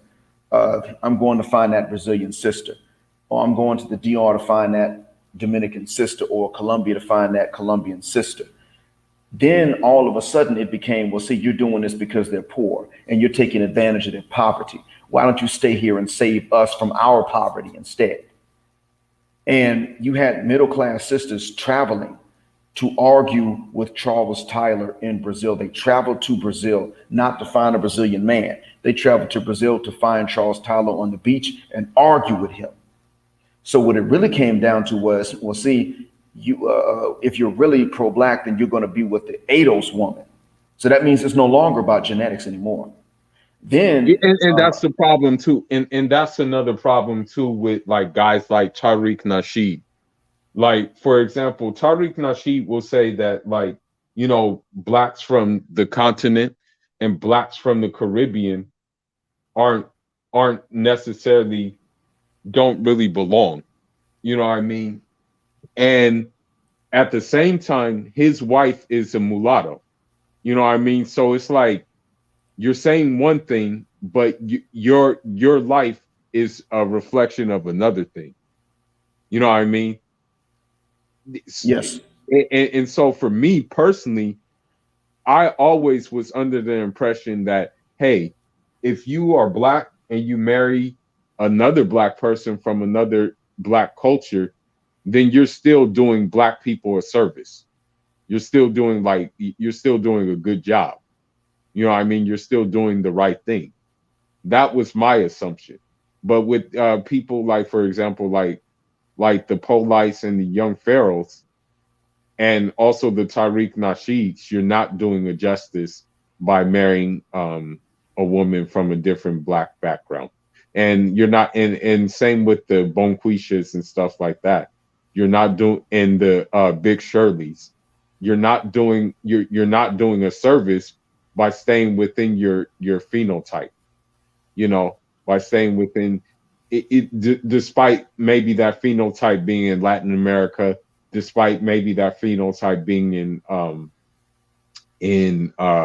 you know, the Caribbean, or even sometimes because they don't talk a lot about it doesn't mean it doesn't exist there. But you have a lot of black Saudi Arabians, you have black Kuwaitis, you have black you have many blacks on the Gulf that are native blacks there. So even getting a woman, even having a woman from there, uh, unfortunately, that's for the conscious community. That's still not good enough. Well, eventually, what's happening is that we're moving towards slowly, but we're moving towards the sisterhood, the gynocracy, which is really in control of the conscious community. I'm sorry, the unconscious community. They're moving the unconscious community slowly, step by step, towards not only the stipulation that you are with an ADOS black woman, but that you are with the least desirable of the ADOS sisters. I mean, because if they've already gone into, well, she's not ADOS. Okay, that used to be one of the least pro-black things you could say. She's still black. What's the problem? She's from the motherland. You don't get no blacker than that. Get out my face. We could have said that just a decade ago, really. Now it's like, no, you need to stay with us. And the reason for that really is because the gynocracy was not very interested in most of the non-Western black men. Now, the Jamaican man or some African men might be seen as good bed bucks. If they were successful, they might have been seen as exceptions to the rule. But the general rule was an educated or middle class ADOS woman was not interested in a non-Western black man of her equal stature, equal education and class. He had to be well above her. So if she was African American and she was educated and she went to Spelman, then if her husband was from the motherland, he had to be a wealthy Nigerian prince that met her while he was at Morehouse and she was at Spelman. That's what it would have taken. You see what I mean? There had to be an unhealthy mismatch. Now what they're doing is trying to move it back to where, so that they can do this, African American men have to stick with African American women, and then they're upset when that African American woman is not very, very certain things. What they want right now is that the Black American man has to be with the overweight, wide nose, big lip, and bad attitude Black woman. Yeah, Big Shirley. Big Shirley, basically. It's got to be Big Shirley, yes. So now, granted, the nose and the lip size aren't the problem to us, but they see it as one, so they're throwing that in there because they think it's a problem for us. Yeah. But the weight and the attitude, they're right about these things being problems, and they're throwing that in. So what they're throwing in is whatever the hell is a problem or whatever they think is a problem for us. And when they're right about it, they're right. So that's part of why I say it's a war. They want you to feel like in order to be race loyal, you must be with someone who is unattractive. And that if she is attractive and you're with her, you sold out. Yeah. And again, that goes to your point. That goes to your point that that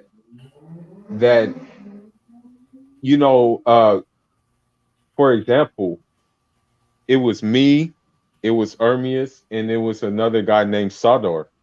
We all stayed in the same neighborhood. The only reason why we were desirable to Black women was because we were in that neighborhood, and because we stayed in like I guess you can say a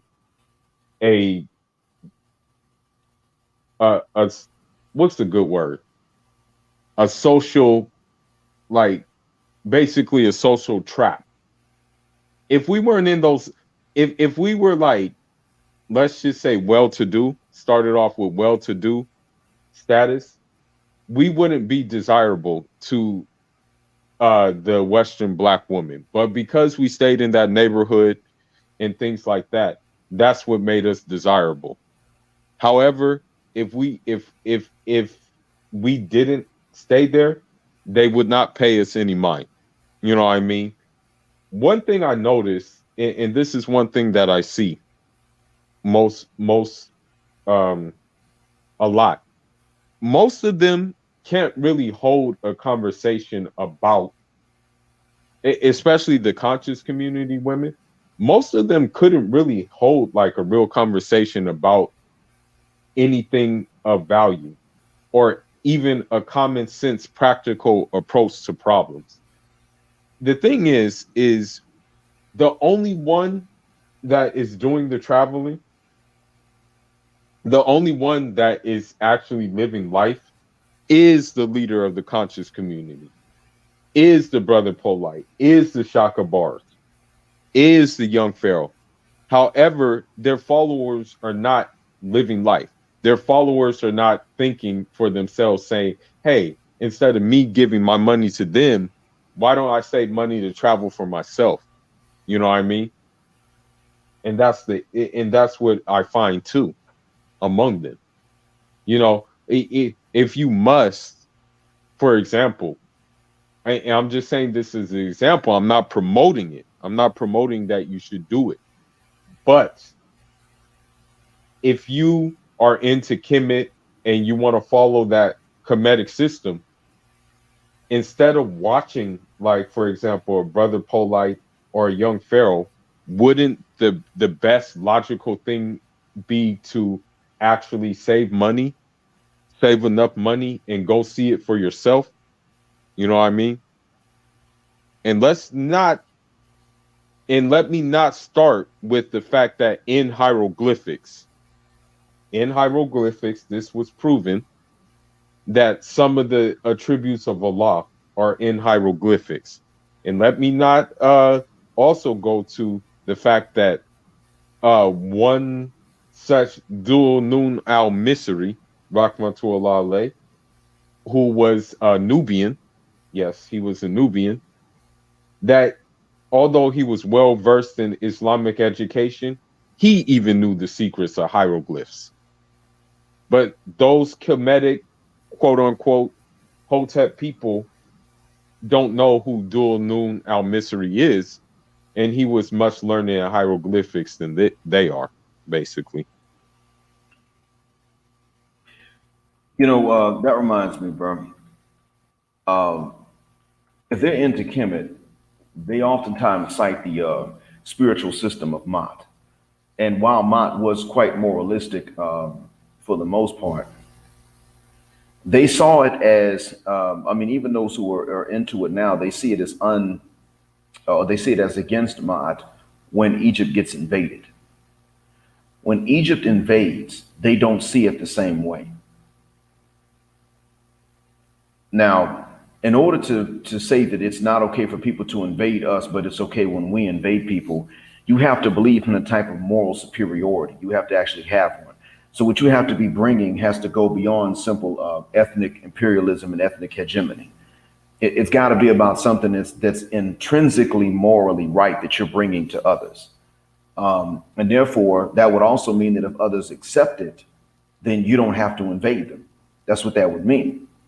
Now, there is, and I'm going to find the exact quote, inshallah, but there's been a reference actually to some of the things that some of the pharaohs, not all, but some of the things that the pharaohs did whenever they conquered versus when we know about the invasions of Egypt from the outside, the Hyksos, the Greeks, and then later the Romans, and then later on the Caliphate's invasion, which was actually different from all of the other invasions.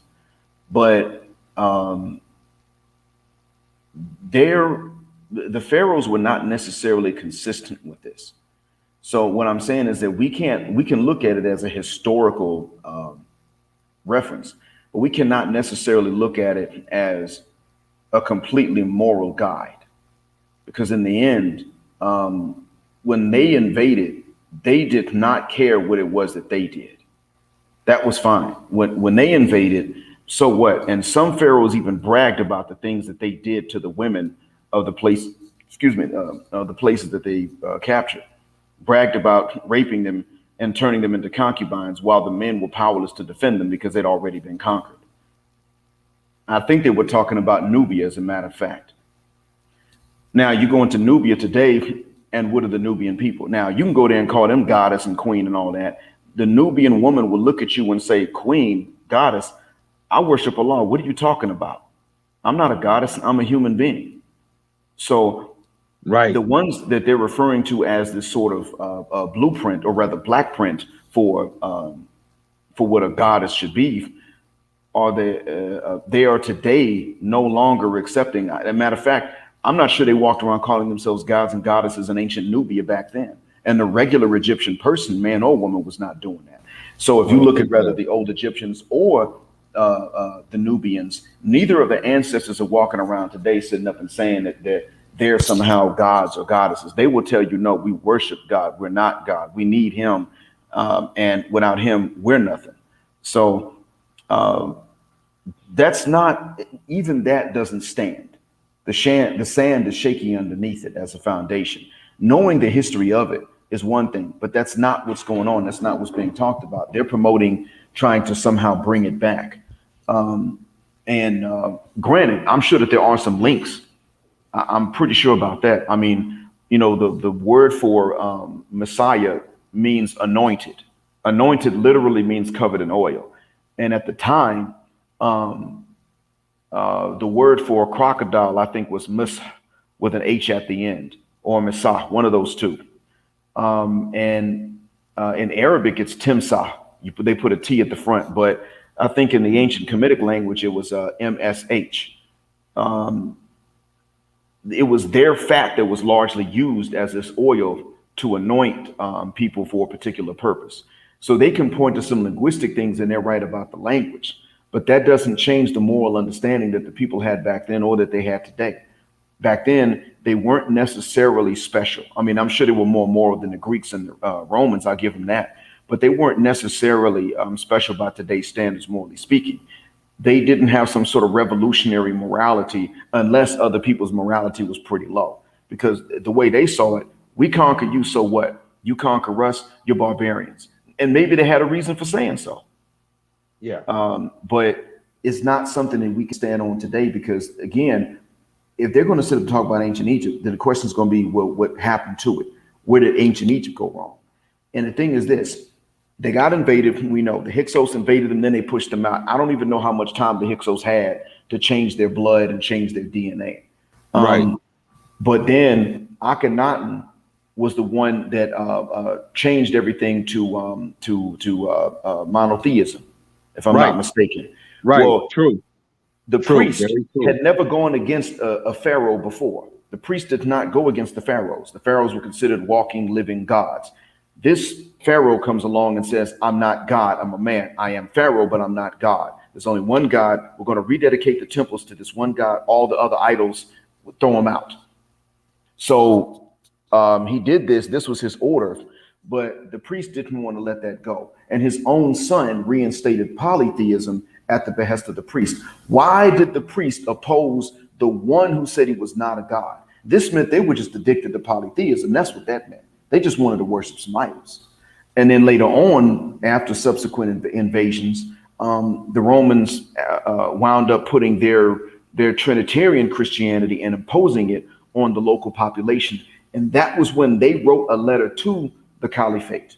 I think Omar was the governor at that. I think he was the caliph at the time, if I'm not mistaken. Mel, I'll be pleased with. He was. Yeah, okay. He was. Yeah, he Omar was. Yeah. So they wrote a letter, and that's when Omar sent Amr to go in and to invade. And as a matter of fact, there was a point where after Amr was the governor of Egypt, he wanted to build a particular masjid, but he took the property away from one lady to do it, and the lady complained. So she didn't get justice, so she wrote a letter to Omar in Medina, and the letter reached him. And he sent one message back to Amr. That message was simply put a circle with a line going through it. And Amr went ahead and compensated her for the loss of land. The reason was because before Islam, Amr and Omar were business partners, and they took some horses into Persia. When they took the horses into Persia, there was a Persian prince that happened upon them, and he just decided to help himself to their horses. When they got to the capital, they told the ruler of Persia at the time what happened. They said, look, this man with a big entourage just helped himself to our horses. He never compensated him. He didn't buy them from us or anything. So the ruler asked for a description, and they gave the description. So then the ruler said, Okay, listen, stay here. Now, I will sort this out, but tomorrow you must leave at two different gates when you leave the city. You can rejoin up wherever, but I want you two to leave at two different gates and then tell each other what you saw when you meet each other again. So the next day, they got up and the ruler said, "You will find your horses. It's been sorted out." So they left at two different gates. One left the city at one gate, as he was instructed. The other one left the city at the other gate, as he was instructed. When Omar and Amr met up at one of the other gates of the city with their horse, and they had their horses back at this point, where they found, which I think they found at the gate, if I'm not mistaken. They asked each other what they'd seen. Each one of them had seen one half of that man that helped himself to their horses. That man was the ruler's son. They described the prince to the ruler, not knowing that he was a prince and he was one of the ruler's sons. You see, he brought his son forward and he killed his own son, cut him in half, and gave the horses back to Amr and Omar just because it was the right thing to do. And because his son was oppressing the people, he killed him and cut him in half and left each half of him at the gates that Amr and Omar were supposed to leave through. So fast forward, when Omar sent that letter to Amr, which was just a circle in the line going through it, Amr understood, he will cut me in half and give people their rights so as to not oppress them.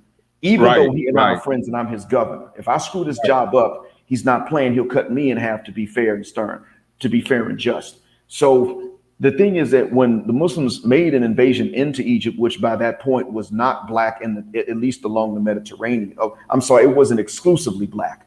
It certainly was not black enough for the likings of modern day African Americans that are very liberal, that are very militant at this point.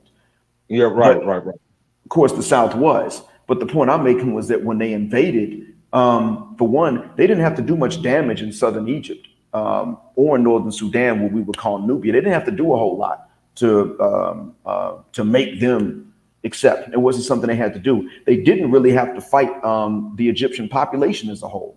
What they had to fight was the Roman forces that were Byzantine, and they were liberating. And on top of that, and people. The thing is about these conscious Negroes is they overlook the blackness in Islam.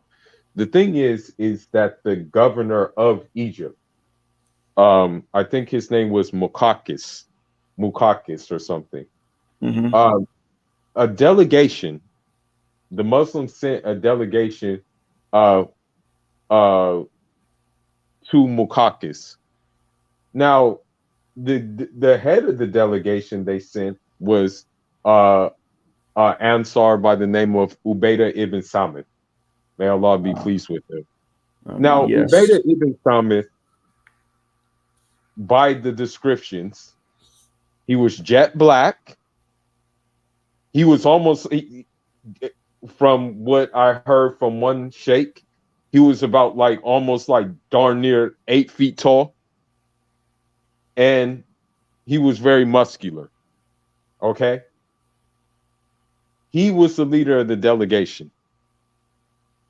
Mukakis, being a Roman governor in Egypt, did not think this black man had anything to say, and he's like, "Get this black man away from me." However, the Muslims said that this black man is the most learned among us. Ubaidah even said that there are men back where I come from who are darker than me.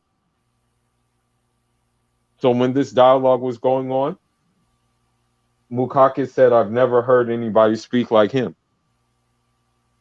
So because of the dialogue, violence was avoided and a treaty was made. So it goes back to your point about there not really having to be any bloodshed in Egypt. But I highlight the Egyptian people. Yes, and I highlight the point that a black man basically opened Egypt up. Mm-hmm. Yes. Ubaidah by all means fit the phenotype of a black man. If he was walking this earth today, they would say, okay, he's a black man. Yes. Uncontroversially, unarguably.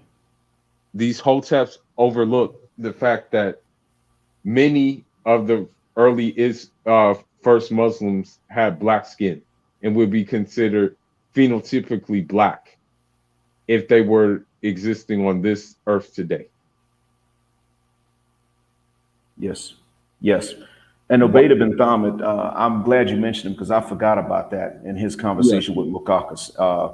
And I forgot their names too. So thanks for reminding me about them.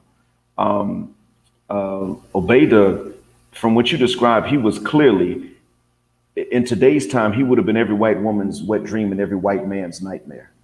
Yes. He, Yes. I mean, he was that embodiment of black masculinity as a Muslim that we take pride in today, and that the conscious community would have really taken pride in. So, if anything, he was a black Arab dominating over a non-black Egyptian, or I shouldn't even say Egyptian, but rather the one who had been in charge of, rather the one who had been in charge of it on behalf of the Romans. That was him. He was the one doing that. So, if anything, this was in fact a black conquest of either mulatto or, a mulatto population ruled by white Romans, if anything.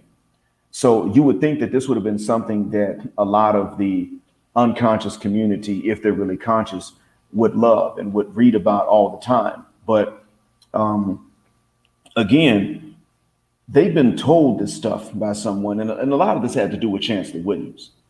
When he wrote a book about the invasions of Africa, Chancellor Williams used sources that were written by the French and by the British, which is funny because they had no interest in telling the truth. And it's already been shown that the British have lied even in Kenya about things, because the British, to this day, you can go into Tanzania and Kenya. And there are, on the island of Zanzibar, as an example, there are places where on these tours, they show you where black folks were kept. Some of them really were used for that purpose by Arabs. But then a lot of them were actually not even built during the time that the Arabs ruled and the British did not. A lot of Well, them were actually built during the time of British colonialism. you should ask a British person, and I read this in a book too. You should ask a British person about their infatuation with being pedophiles during colonialism. Believe it or not, they're not going to talk about it, but the British and the Italians have a long track record of pedophilia with little boys and girls alike in the likes of Zanzibar, in the likes of Eritrea, in the likes of Somalia as well. That's something that they won't talk about. Another thing I want to say is that Islam, and this is not me trying to push the religion, but by all accounts, Islam promotes black masculinity 110%, if you really think about it, through certain figures that we see in Islam, and not just like the certain figures we see in Islam, but just the certain rules and regulations that we have in Islam, that this promotes black masculinity. And unfortunately, the conscious community really just promotes simping by all accounts. Yes, when we really get down to it, yeah, and that's part of why I call them the unconscious community. What they become is exactly that. They do promote, in a sense, an emasculation, as long as it's to the benefit or to the convenience of not only black women, but as long as it's to the convenience of the worst behaved black women on the planet, the ratchet Western sister, then it's justifiable to them. But when you start talking about masculation or becoming more manly, even for the benefit of her, then they're not for that, because you see, you have to be in charge to a certain extent if you want to build anything. And so, in a nutshell, they do have us in a quandary where when the tires are spinning and the car's not going anywhere, there's something obviously wrong with the ground on which the car is.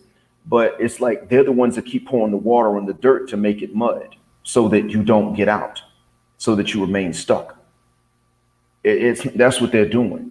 That's what the unconscious community is doing, because whenever the sisters have a complaint, they take it as valid. But when two complaints are contradictory to each other, they don't even point out these contradictions. And so what they're really doing is they're turning a lot of people away from that which would be legitimately pro-Black efforts. They're turning people away from their community and the message that they claim to be about, which is, pro-Blackness. They're turning people away from that. And so, and to bring you back to the point you mentioned earlier, yeah, when Polight messes around and gets with a Karen, and I forgot that he got with a Karen. I heard the rumor and didn't check into it, but then I forgot. He got with quite a few Karens. He actually got with quite a few Karens. Okay, now, all right, so he did this.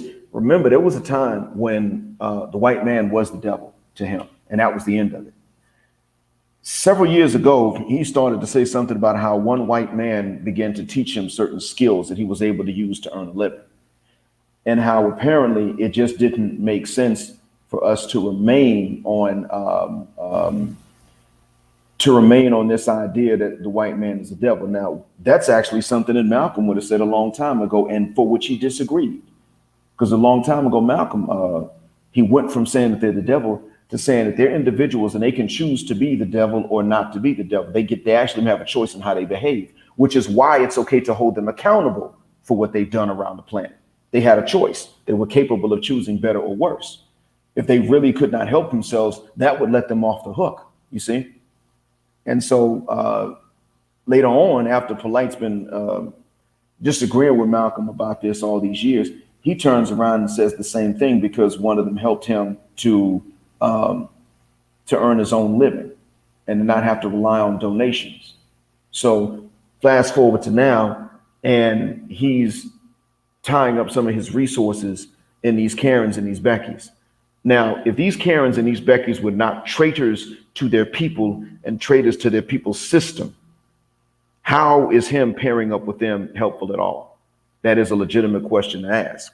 And as you said, maybe years ago, a half Black, half white child would not have been a threat to us, maybe. But now you've got the rise of mulattoes like Doja Cat, and their numbers, the ones of them who have issues with us, are increasing. And I'm not talking about the ones who call for a different community and a different category because they've been pushed out. I'm not referring to them. I'm not even condemning per se Miss Philosophy or Caesar Cannon, the likes of them. I'm not condemning them, although I don't think we need a different category yet. I understand they're reacting, but like the ones like Doja Cat that have had some slick stuff to say about Black folks and nothing bad to say about white folks. That's a real thing now today. That's very true. And so how is he helping out in that regard? I mean, in all honesty, you're more likely to find a Black Muslim that would say, well, even though you can marry who's good for you, the one that has a problem with Black folks, that woman's not good for me, and I'm not going to have kids with her. We're more likely to say something like that than even he is.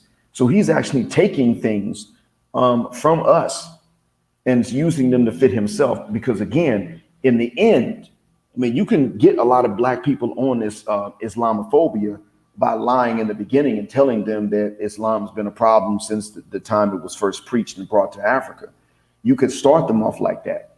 But in the end, the only way you can keep a lot of people on that, or the only thing that really keeps a lot of people away from it, is the fact that you got to have some self-discipline.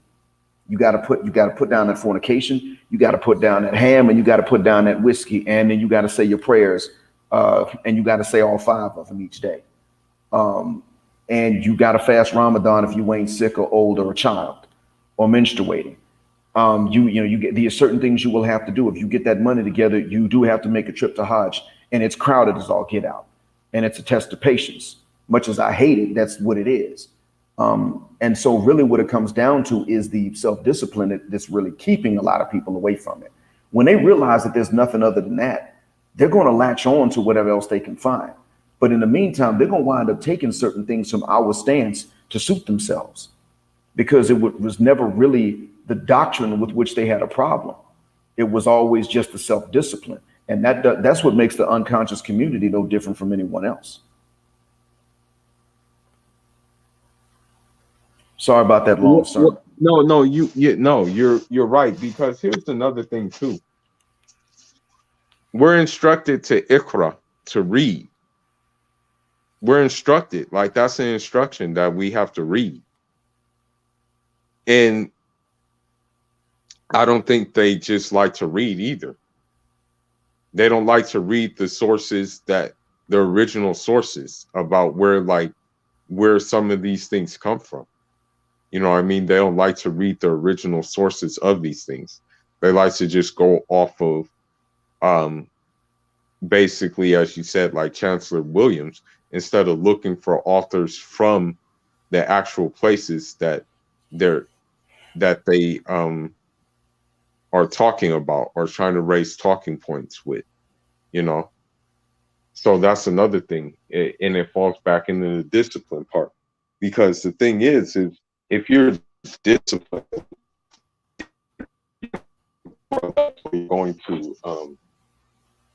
you're going to be reading too. You're not going to just go for what another guy says. One more thing I want to say is that in Timbuktu, when they had an like an Islamic empire, basically in Timbuktu, every teacher there had to have a job or had to have a skill in trade. They couldn't take money from the state, because the simple fact is, if they took money from the state or took money from people, it may corrupt them. And so in order to guard against corruption, like mostly every scholar had a different trade or something like that. And that's one thing about these unconscious Negroes too, is that they don't have a different trade in order to guard against corruption. So they keep on saying the black woman is God and things like that, is because they know that that's what the black woman wants to hear in the West, but they also know that there might be some monetary rewards for saying that, because they don't have any other means of getting monetary gain. Well, yeah, and that's been the problem with the preachers nowadays. That being their trade, that being their skill, and that being their bread and butter. I mean, honestly, I met one who had an insurance policy on his voice. If he ever had throat cancer and he lost his voice, he had an insurance payout to compensate for that, because his voice, his ability to preach, was his bread and butter. Now, he was also a social worker, so he did have something else.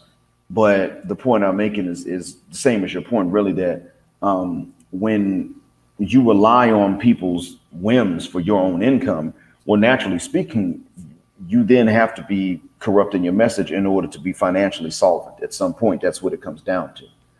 So I can see the reason why Issa was a carpenter, alayhi salam, why Muhammad sallallahu alaihi wasallam was a shepherd, why, as a matter of fact, I think it was King Dawood alayhi salam, who was an iron worker.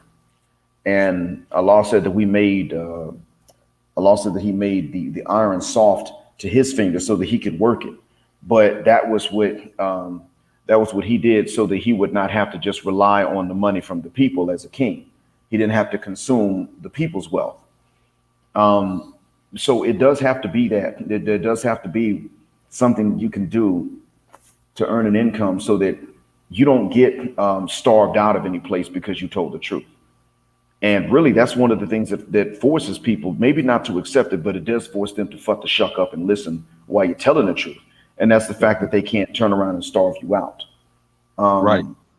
And the thing is that that's exactly what people do. I mean, we got masajid in the United States where the boards of the masajid will do exactly that. The first thing they want to do, just like a lot of corrupt churches had their boards, and the first thing they wanted to do was starve out the preacher when he told the truth.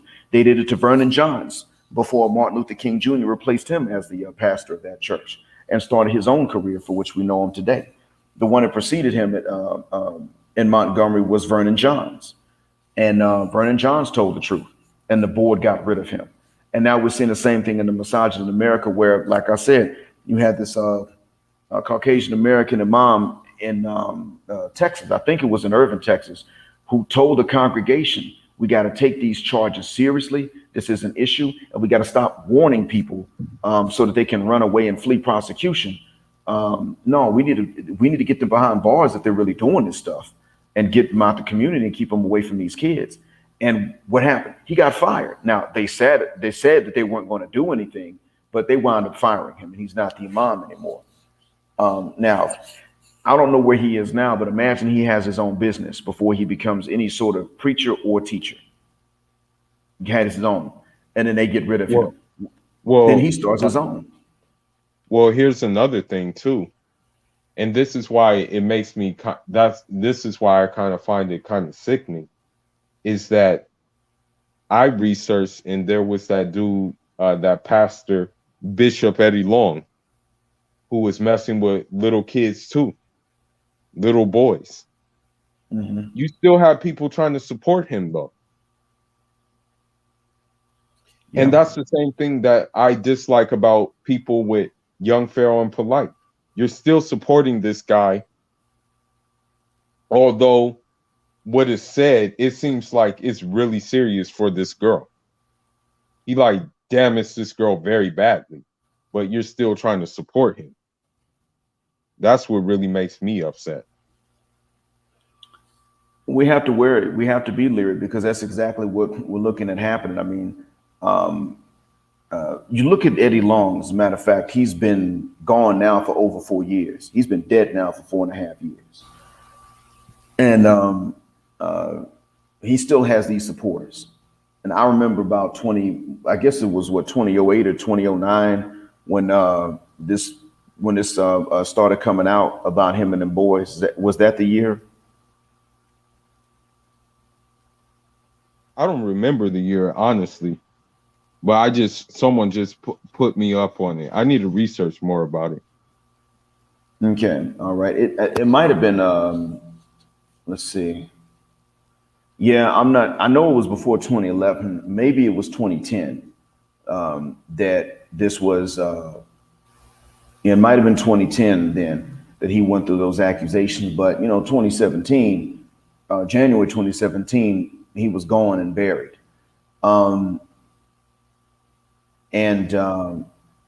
he still has the support now, no matter what these guys are able to say. And granted, I'm all for a burden of proof, because those are some serious charges.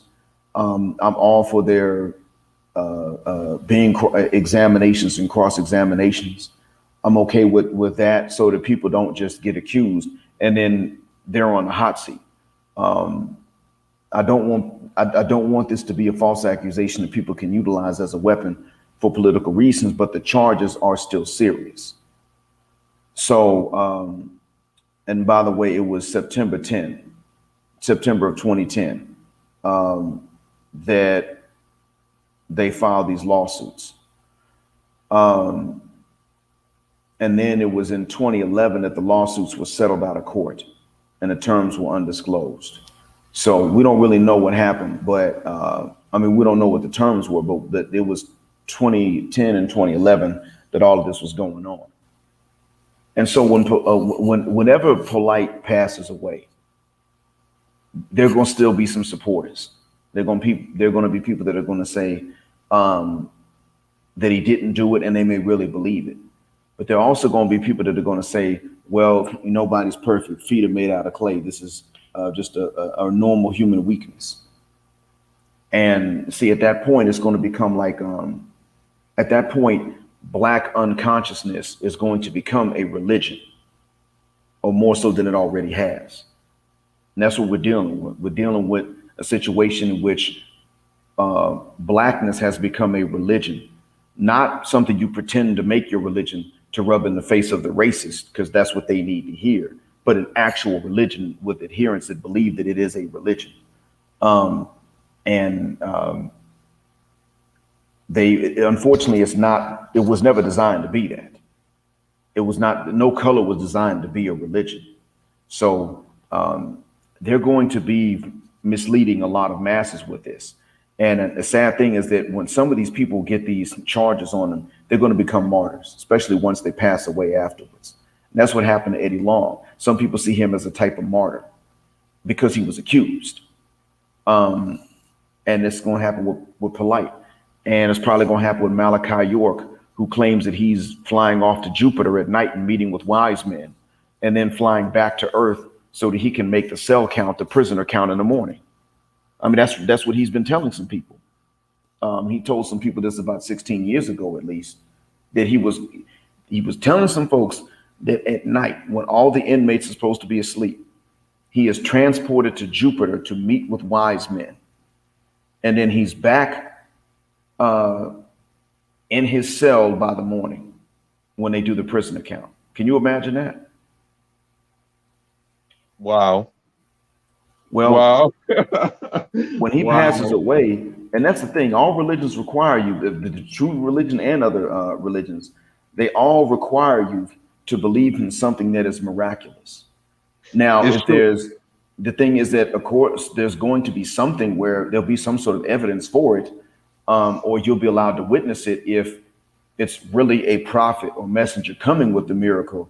And then they're going to tell you, okay, now this is who sent this miracle. This is his message. This miracle was this miracle was his signature. So you know that the message is from this creator, this Lord, this King of Kings. But then you got others that come along and just claim miracles and say, you better believe in me. You better believe in this miracle, or you're lost. And that's where you can tell the difference, because it becomes something about self-aggrandizement. But when Malachi York, because he's still alive, when he passes away, it's going to be the same thing with him. Right. Exact same thing. So, Right. and I'm pretty sure that he's still, I'm pretty sure that he's still incarcerated. That I don't think he's been released yet. Yeah, he's got a 135-year sentence. So yeah, he's in the supermax. That's the funny thing. Wow. He's in. I can't even believe that he's there, but he's there in supermax on rape, child molestation, racketeering, conspiracy, and fraud on 135 years. And he took the same theme from ancient Egypt. He mixed it in with like cryptozoology and UFO religions. Mm. But he also called this group the Moors, or the United Nubian Nation of Moors. And I think that they built something in New York, and they also built something in Georgia. I was in Atlanta at the time he got raided. But I mean, he's been all over the place, man. He's been to let's see here, Ansar Allah, and then the construction of Tamare, which is something in Georgia. That's where he was raided, I believe. And he's just been all over the place, and he can say whatever he wants. But when he passes away, that's going to be when it becomes another religion competing for the minds and hearts of black folk. And they're going to be black folk that are going to jump into these faiths just because they're upset about some fictitious white supremacist Arab going into Africa and teaching the Africans to hate themselves. Yeah, and that's a good way to end it. You know, we've been on this for a while. I know it's been kind of a different show. We're not going in on the so much the Western woman, but it ties into the people who have contributed to the Western woman acting the way she has been acting. You know what I mean? Who I don't know if they were aware of what they were doing, but they did so anyway. But anyhow, I'm gonna shut this down. But it definitely, Jazakallah Khair, thank you for coming up on here. I always appreciate to have you on here. You know what I mean? And we're gonna do this again, inshallah. We definitely got to do this again. Well, before we go, however, there is one more thing I want to talk about. Do you think that now that OnlyFans is banning adult content in October, do you think that what's the percentage of women do you think actually have any skills that they can say, okay, well, OnlyFans is canceled. I still got other skills in which I can rely on to make my money? Or do you think that now, because OnlyFans is canceled, they're just going to go full blown porn? What do you think? My suspicion is that since it's not really women's nature to be busting it open for a bunch of dudes, it's something they got to be indoctrinated into. And even then, it's not even that easy for them a lot of times to just start off like that. As bad as they get by the time they're in high school, it's not something that they're walking around thinking about doing when they're in middle school per se. It takes some time.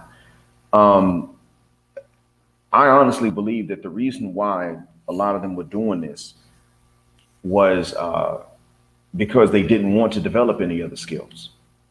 I honestly believe that when they shut that down, that almost 100% of the women that are doing this, and this is just a guess of mine, because I admit I don't see the future any more than any other person does. So I'm hazarding a guess based on the motives that drive people.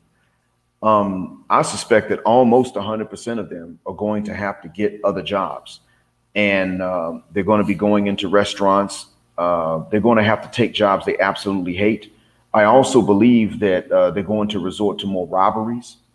I believe that because that's already happened actually, even in the Gulf. Some lady passengers have begun to form gangs. Now, and they're not violent, but I'm talking about just ladies. They're not violent gangs. And what they do is they will order a ride share, like they'll order an Uber, or the other one that's popular here is Kareem in the Gulf states. So they order a ride share, and then 3 of them will get into the car. And it's kind of funny because in order to order a ride share, you got to use your phone number and things like that. But if they can distract, they can one that will try to distract the driver, and the others will then try to look through and see where he's keeping the change, and then try to lift it and take it with them when they get out the car. So this is something that a few of them have been trying to do. And we're talking about Gulf women of the citizen population trying to do stuff, do things like this, risking going to jail and risking going to prison if they get caught. Now, granted, ain't no OnlyFans here. I don't even know if I can get to the URL here. I guess I can type it in now and see if it's a banned website or not. But I think that the majority of them, like I'd say almost 100%, they're just going to have to find another job, and it's a low-end, unskilled minimum wage job, or they're going to have to resort to robbing people, or they're going to, like you say, just go full porn. And they're probably going to put coders in business because they're probably going to try to get their own websites and sell their own stuff.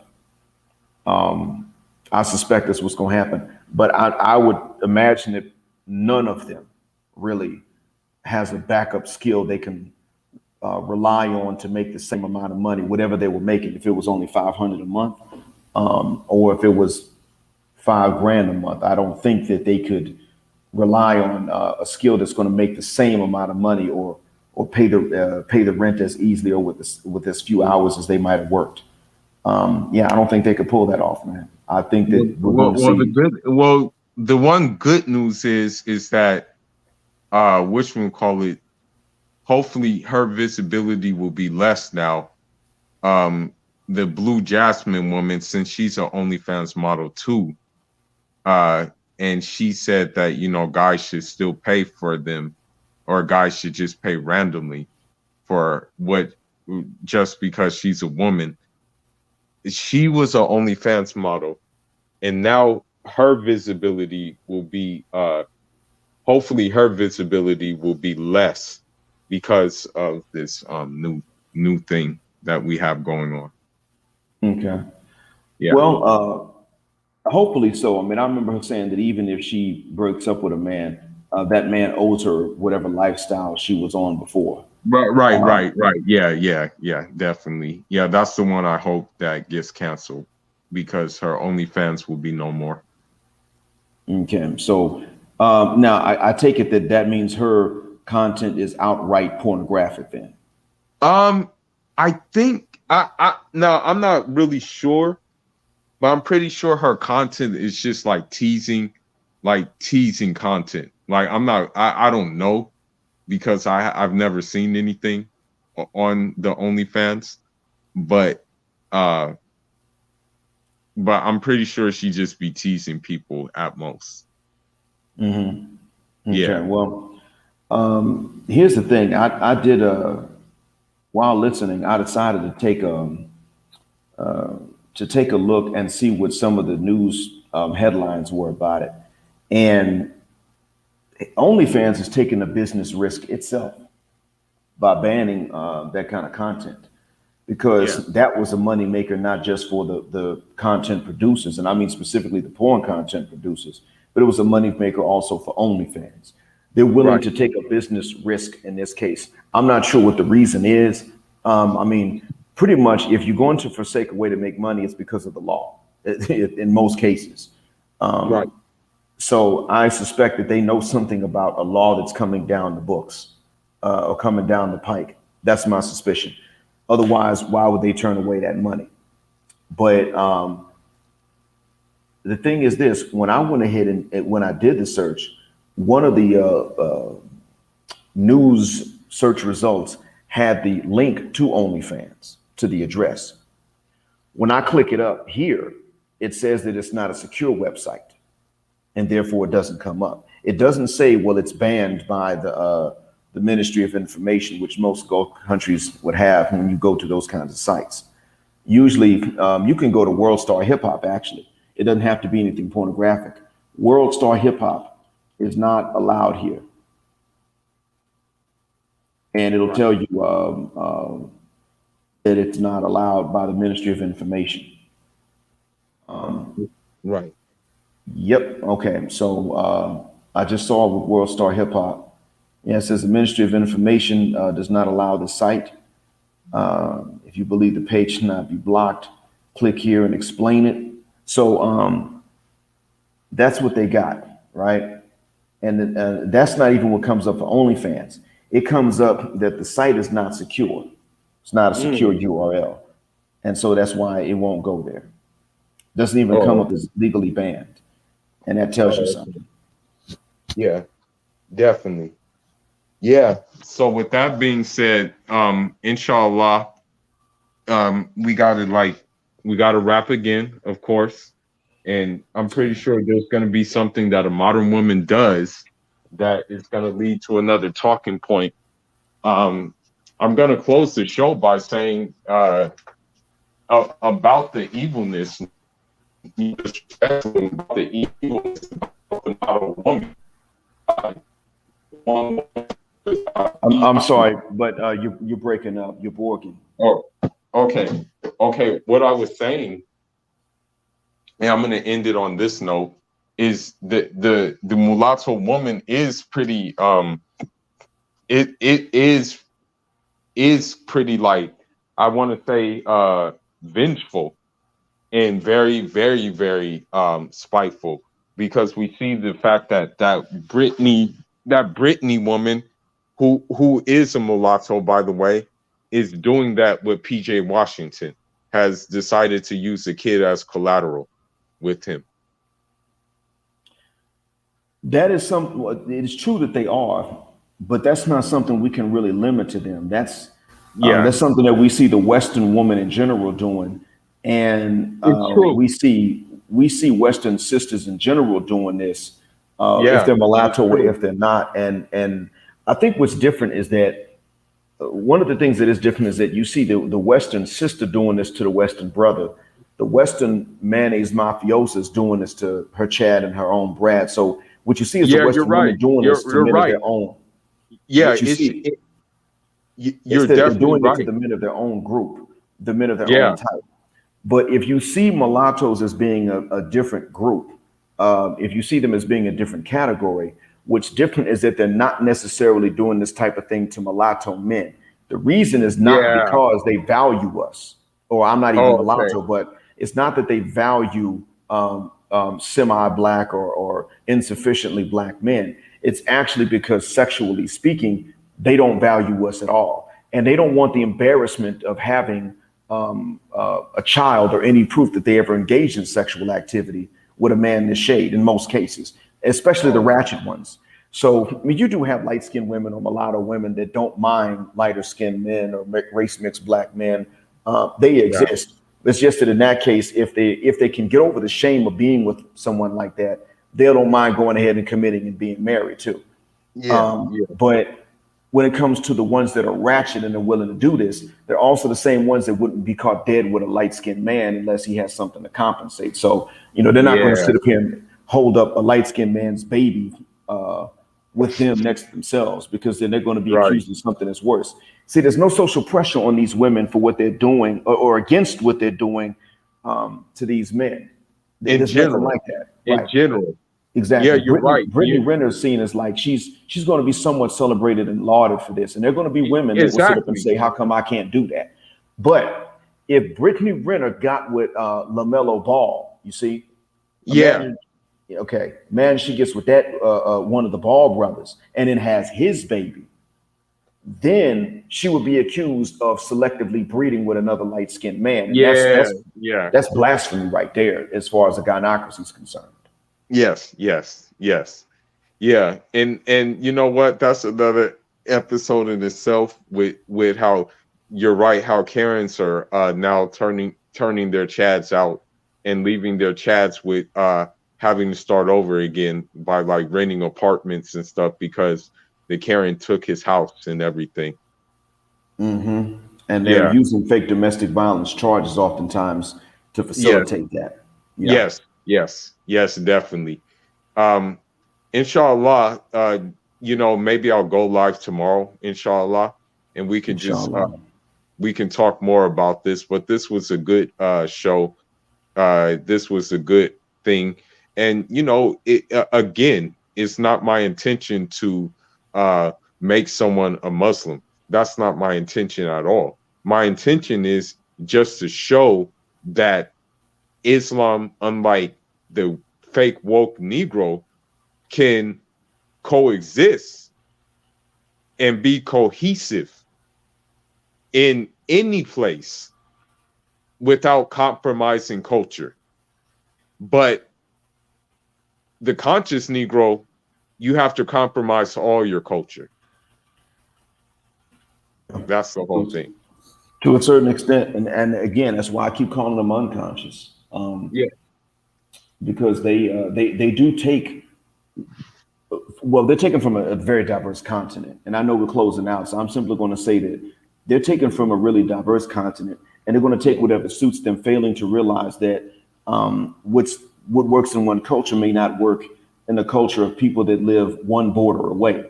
Right. It's just like in the Amazon, there were tribes that were considered by other tribes to be naked simply because they would wear less over their privates than the other tribe, whereas some of them wore nothing to cover their genitals at all, and it really changed from one to the next. It's the same thing in Africa. The people, they know each other, they may get along better than what we think they do, but they will take the diversity and use it to not the advantage, but to the disadvantage, by always promoting whatever requires the least discipline. So that's what we're looking at. That's why they're actually destroying, because they're taking whatever requires the least discipline and then promoting that to us. So they're actually taking the worst from different parts of the continent and throwing it at us to justify the ratchetry that's already extant among us. Right. And they're just trying to use Africa to justify it. Right. Right. Pretty much. That's pretty much it in nutshell. So with that being said, I'm just gonna close it out. And I'm gonna say to these conscious Negroes that you guys